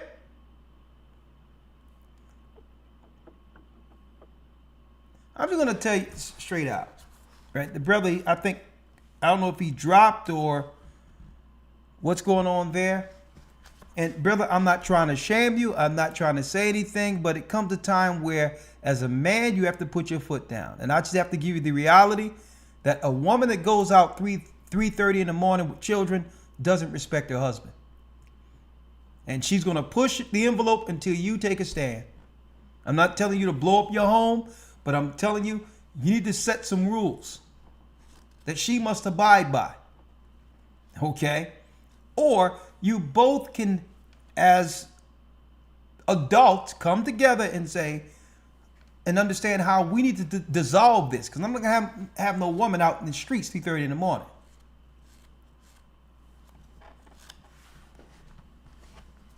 You know, and I, brother, I'm just telling you, I have to tell you, I pray for you. It's a shame. I'm gonna tell you because you have good men out there, and I want brothers and sisters to hear this. You got good men, and this stuff ruins men. This ruins men. This man is he's willing to lose his own self-respect to keep his family together.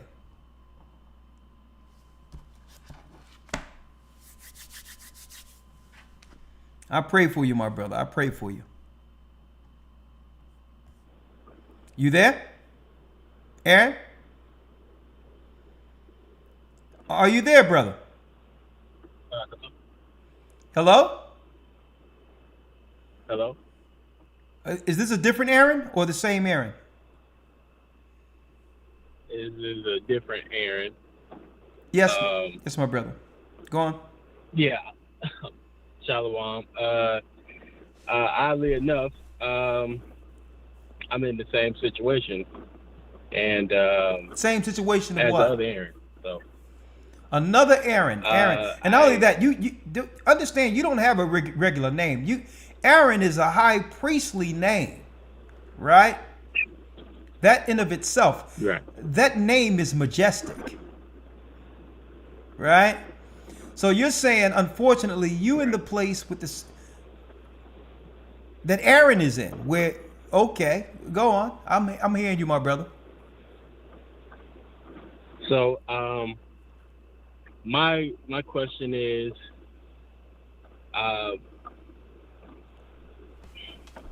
I'm trying to figure out the best way to really just structure how my family will be if we're not together. Because okay, yeah, okay, we're gonna do this. We're gonna get some specifics. How old is she? 28. How old are you? 28. 28. Out of college, in college, you graduated? Did she graduate college? She's still in school. I'm not in school. She's in school. I pay the bills. She's currently in college. Yeah. Both of you live together. Children? Yes, sir. 2. Okay. And she's going to study to be what? Business administration.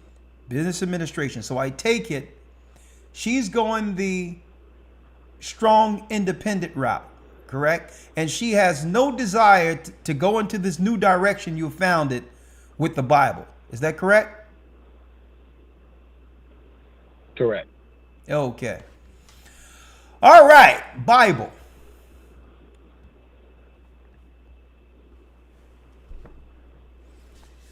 Right? I take it she has Instagram.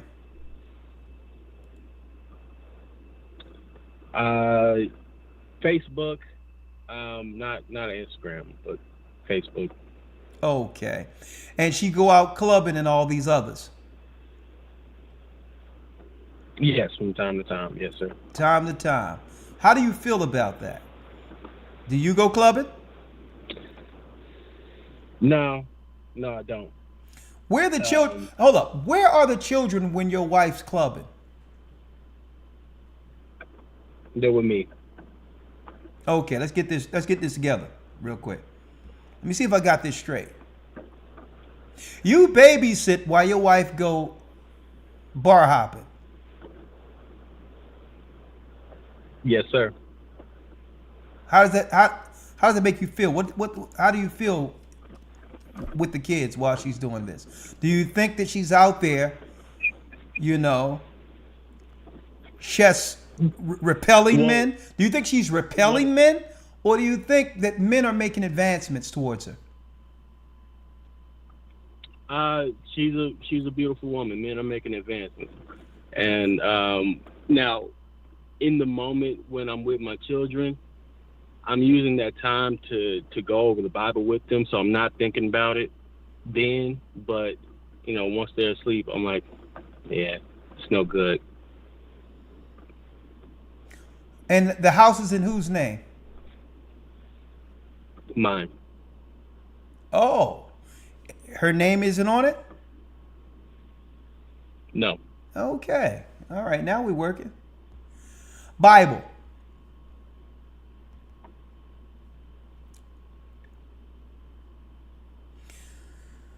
I'm going to read this real quick.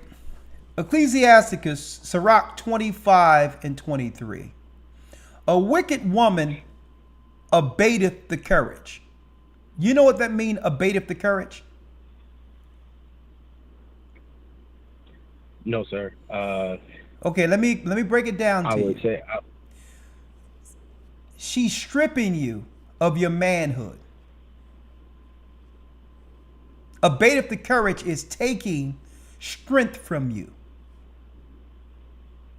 Now, making an heavy countenance and wounded heart, a woman that will not comfort her husband in distress, because I'm here in distress, maketh weak hands and feeble knees. So it's nothing like you can't even work right for the family thinking about what she's doing out all night. So now you can't even produce like you could otherwise. Next, of the woman came the beginning of sin, and through her we all die. This is what happens under this world of Masonic control, under the Babylon ideology. It's what I showed you right here. When Satan, here it is, Satan with a sickle here, there he is, prepping up a woman to go bar hopping. Go on out there and get them for me, chat. This is it right here. It's in this book, Encyclopedia for Freemasons, because there's other victims out there. You watching the children, but there's other victims that's going to run into these women in the club. Right? Now let me read this.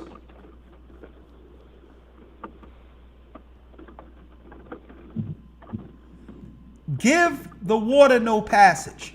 She's doing this, brother, because you are allowing her. Let me tell you, you know that there's men out there that a woman would respect, that if she dare cross him, she would fear losing him. But brother, I'm going to be straight with you. She don't think that's you. Correct.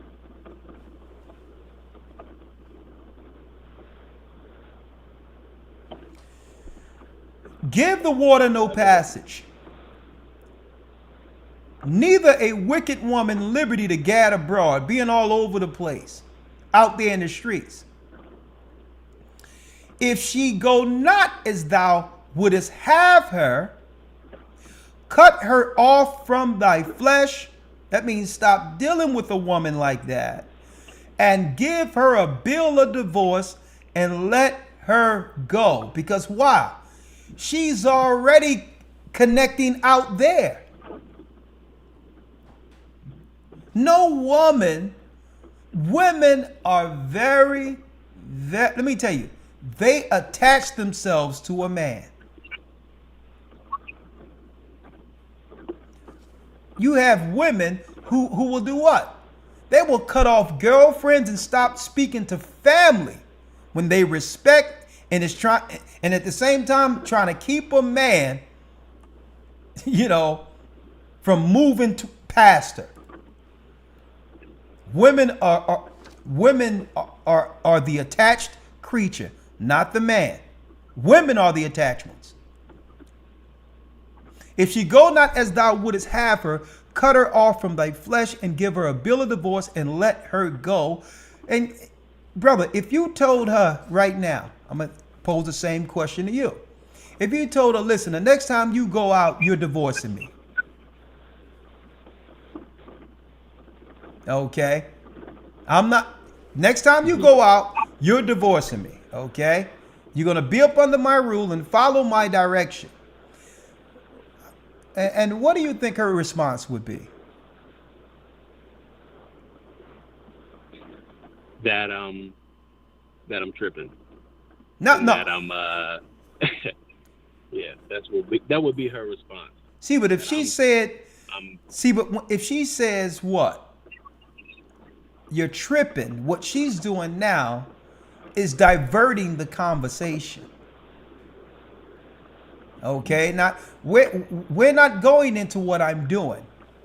Do you understand what I'm telling you?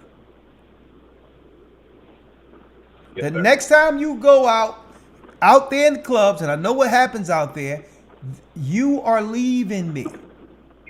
Do you understand that? Okay.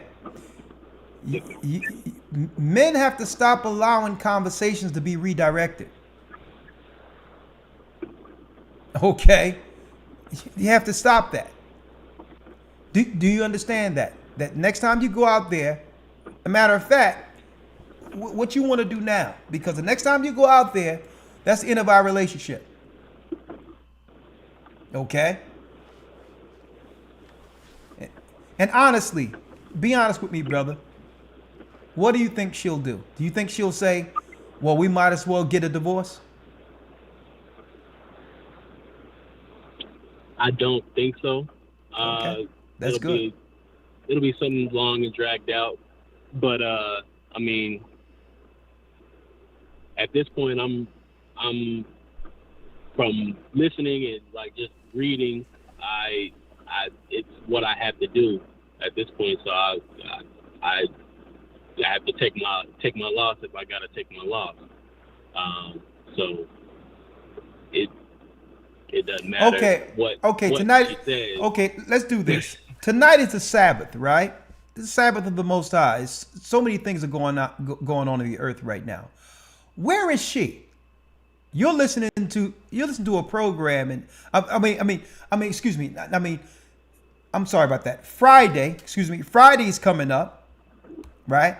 It's Wednesday. Friday's coming up. Usually listening to the broadcast, Patreon or whatever the case is, right? Where will she be Friday night?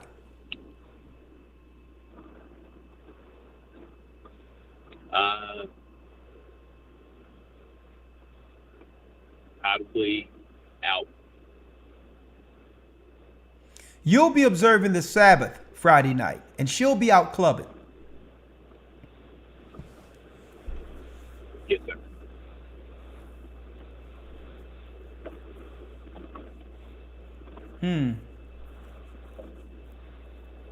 Interesting.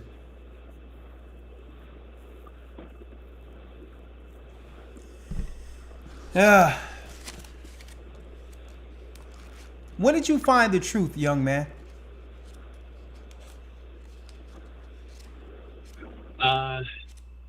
February this year. February. It is early. It's early. And in respect of her, I would say this is a tough adjustment.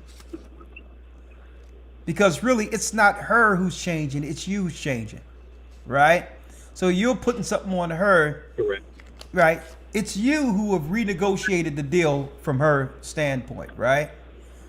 You knew what she was before you got with her. Sometimes you would probably even go with her, right? Not really. I never really was a club person. Club. Okay. No. All right. So, all right. In fairness to her, this is fairly new, young man. You introduced something different in her life, right? It's February. Have you attempted to introduce her to what you're learning? Yes, I have. Okay. Does it seem as if she's susceptible to it, or?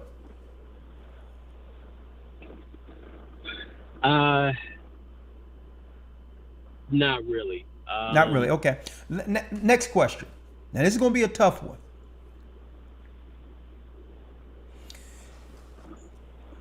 Even though she go out, I know she come home every time she go out. She doesn't stay out the next morning and say she was with her girlfriends or anything like that.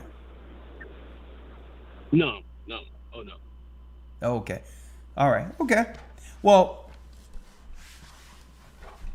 I would say pray for your wife. Don't immediately cut her off, because it's really a I would say a life change from your standpoint right now, and I believe that y'all need to, speak and talk concerning what you found according to the Bible and how this plays out long term for your children.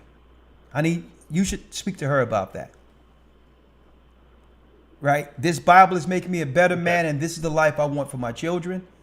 And I know this is what you want to. So how can we do this so that our children don't grow up under a curse like the majority of these families that have been torn apart? Let's do some give and take here. All right. I know that this is a shock to our relationship, something I found, but it's important. It's important that you understand that I want something better for my children. And I want to instill some level of morality according to God's law in them. Right? And let them know I need a wife. I need a wife who represents that. Right? So I wouldn't say you come through, like a lion in your home, beginning to tear things down and all that. No. Don't go that way with her. Right? But all in all, you both have to come up with a plan together for your children, and you got to come up. At the end of the day, there have to be a cutoff, right? I'm only going to accept this behavior up until this point. I'm willing to work with you, but we can't live like this, right? But that's something you and your wife have to talk and agree with. I wouldn't say just utterly just walk away from her because she's in a loop. College, that's why I ask you who's go to school here. She's in a loop, and you know what the college life is, right? But hey, speak to her, and have you tried this, sir? Have you tried this? When she come home and just say, babe, listen, let's pray together. Have you tried that one? Yeah, a few times. Yes, sir. Okay, she prays with you? Yes, for the most part, yeah. She'll pray with me. Okay. I'll lead prayers, cover her head and things. Okay. Here's another question. What do her parents think about your newfound religion? What does her parents think? Well, she does not have her father in her life. Okay. Her mother, I don't know what she says to her. Okay. It's never been anything expressed to me as if it was something wrong. I will say they've been respectful, like as far as the other family goes, aunts and uncles, things like that. They've been respectful of what I'm doing, and I from her mouth, I'm the one making her uncomfortable. I'm not making anyone else uncomfortable. Okay. Well, I'm going to tell you, brother, the roles have reversed. I'm going to tell you. Growing up back in the day, I know when my mother and father were together, it was the other way around. You don't know where the man is. He's out. He's coming in next morning. It's probably still happening that way. But now women have totally emboldened themselves. It's to a point where it's to the point of no return. These women want to be out here in these streets. And and usually unfortunate for the men, for good men. I'm going to say this. Brace yourself here. Usually when women go out to these places, there's men waiting for them. Do you know that? Yes, sir. I know that. Okay.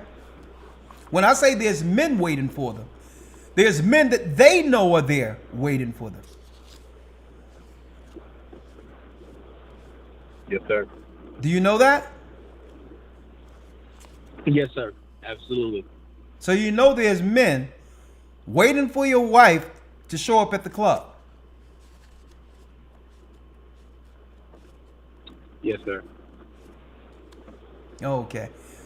And, I don't want to pull. Listen, there's other layers that I would probably go into at this point, but brother, I don't want to lose another call.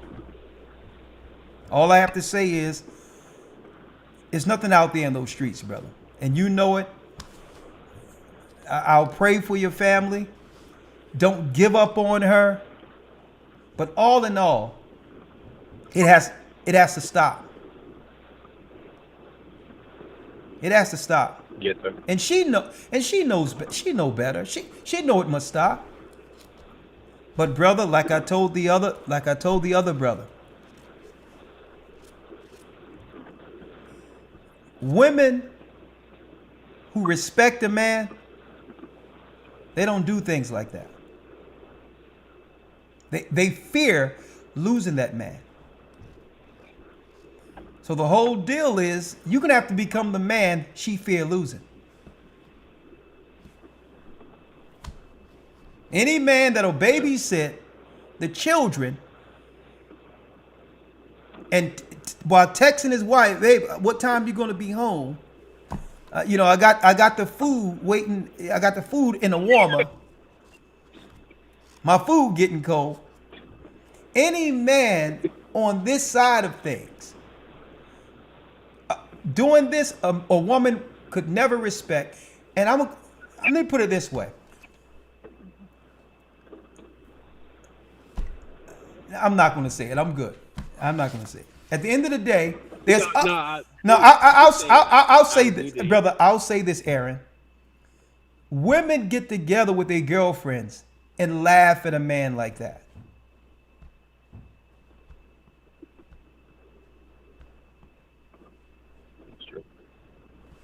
I'm gonna tell you. And why am I hitting you? Why am I hitting you with this? With the reality of what it is. Because it's time for everyone. Everyone is out there saying, you know, women are acting out because men are letting them. That's what. When it comes down to it, when it's pointed out what the women are doing wrong, what are the women coming back with? The women are coming back with, well, guess what? The men aren't standing up. Don't blame a woman when a husband is going to let a woman, the mother of his children, just be out there in the streets with tight dresses on with men waiting for them. How can you blame women? That's what women are saying, sir. And this is why I'm talking to you about this. That's why I'm bringing it out to you. As real as it can be. Because at the end of the day, this is what women are saying.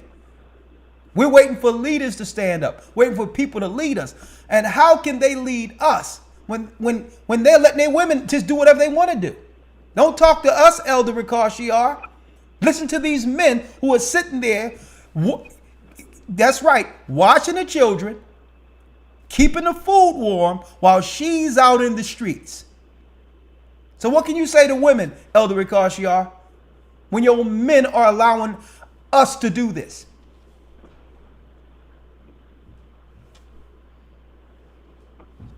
That's why I'm coming so hard on you right now. Not that you have to immediately, try to come at your wife or whatever the case is. The Bible says, restore such a one in a spirit of meekness, considering thyself, lest thou also be tempted. So you're not supposed to become a lion in your home, but something have to change in you that she'll respect you. Yes, sir. And I appreciate it being as hard as it can be. I appreciate it. I mean, hey, brother, look at the numbers. You're a good man. You believe in the Most High. You love your children. And we're living in the world today where what? Where good men in general, even if you add in the bad men, women outnumber a man 7 or 8 to 1 in America, almost. And I'm talking about single. I don't understand how men don't know the number. There's a greater chance, brother, that you can find a good woman than her finding a good man that would put up with what you're putting up with. And it's like, our men don't even understand the numbers. Be like, hey, oh, that's where you want to be. Guess what? I'm finding the Lord here. In my house, with my children, in my Bible. Now, either you find a Lord with me, or you find a man and the Lord where you going.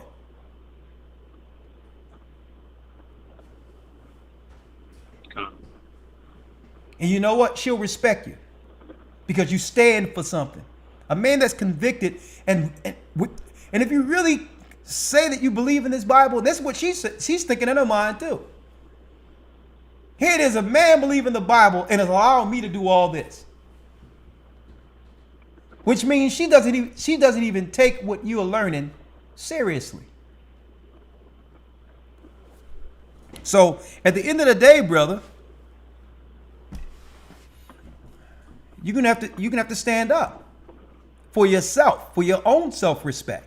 And you guess what? And by doing so, you may become the man that she'll fear losing. Because I'm going to tell you something that happens. It's between you and me. Right now, right, in a woman's early 20s, all the attention is there. And a woman never believed that attention is going to run out. But you know what? When she get in her 30s and you get about 35, 40, it flips. I'm going to tell you this right now. The attention dwindles for a woman as she get older. It increases for a man. Look at the prophets. I mean, when I say look at the prophets, look at the men like Jacob and all these others.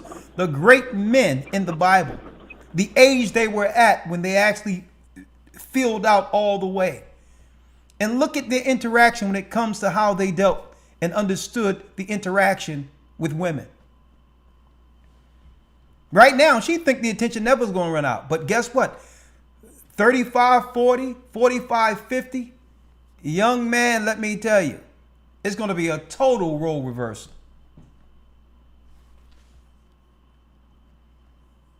Understand your worth, young man. You got it? Understand your worth. Yes, sir. Thank you so much. Understand your worth, brother.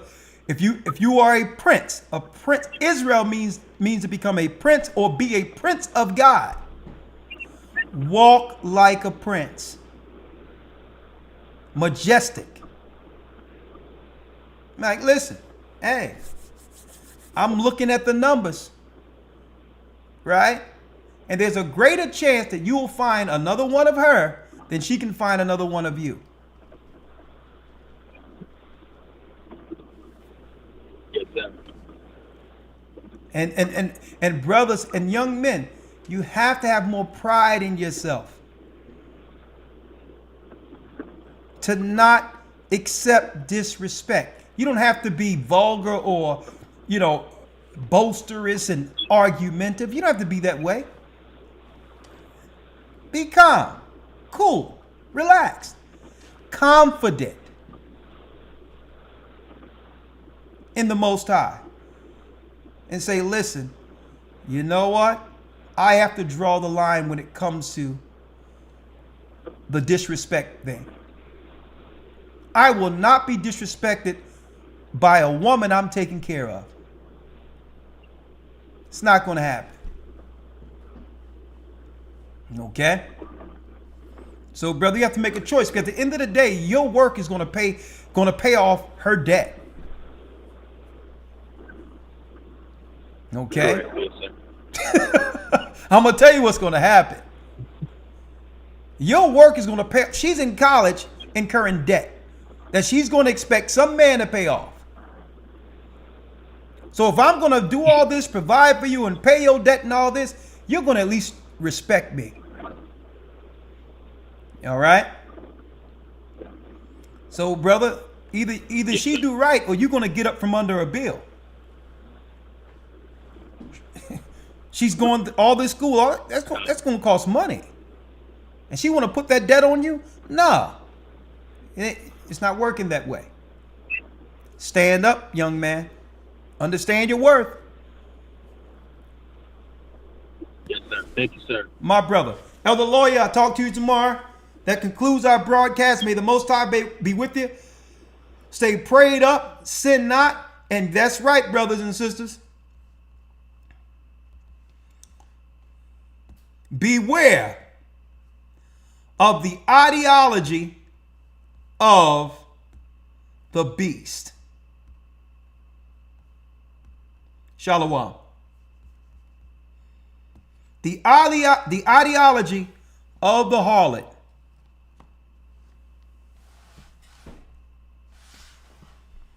Good night.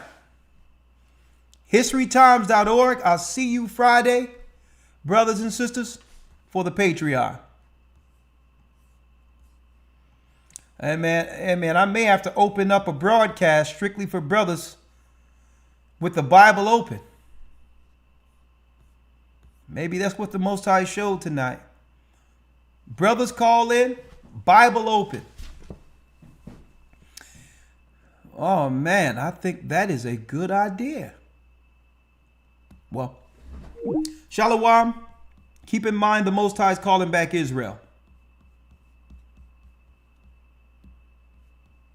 Know your worth, fellas. You are the prince of the Most High, Yasha Allah. If the women want to be for what? Many waters? That means they jumping all over the place, traveling and want to go out partying. You have to leave them where they are. Shalom.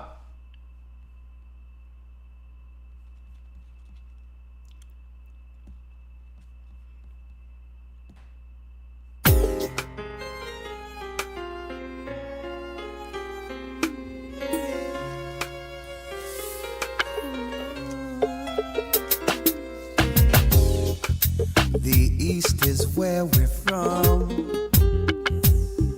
The 12 tribes of Israel. In 721 BC, the Assyrian king, he took us down, we fell. With a great escape we went through the Euphrates. The Lord held the water still. To a land where no mankind dwelt, we went. The 12 tribes of Israel. So we be Manasseh, the Cubans, Ephraim from Puerto Rico, Naphtali from the Isles of Hawaii. The Lord is calling back Israel. Zebulun from Panama, Gad, the North American Indians, Simeon, the Dominicans. Our highest gathering Israel. The Arabs and Africans told us. At gunpoint. Together our wives and children then sold us. In the belly of these great ships we traveled in fear. By the rivers of Babylon we found our brothers here. A high gatherer in Colombia, Reuben from Australia, Issachar, the Mexicans, a highest gathering Israel, Judah, the Negroes, Benjamin, the West Indians, Levi, the Haitians, a highest gathering Israel.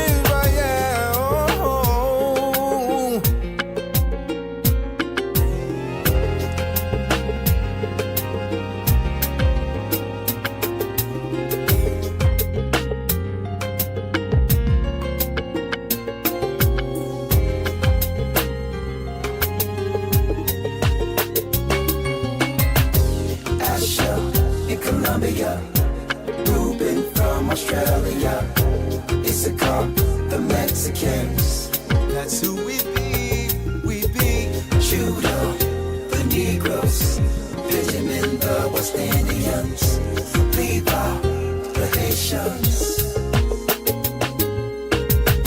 Manasseh the Cubans, Ephraim from Puerto Rico, Naphtali from the isles of Hawaii. The Lord is calling back Israel. Zebulun from Panama, Gad, the North American Indians, Simeon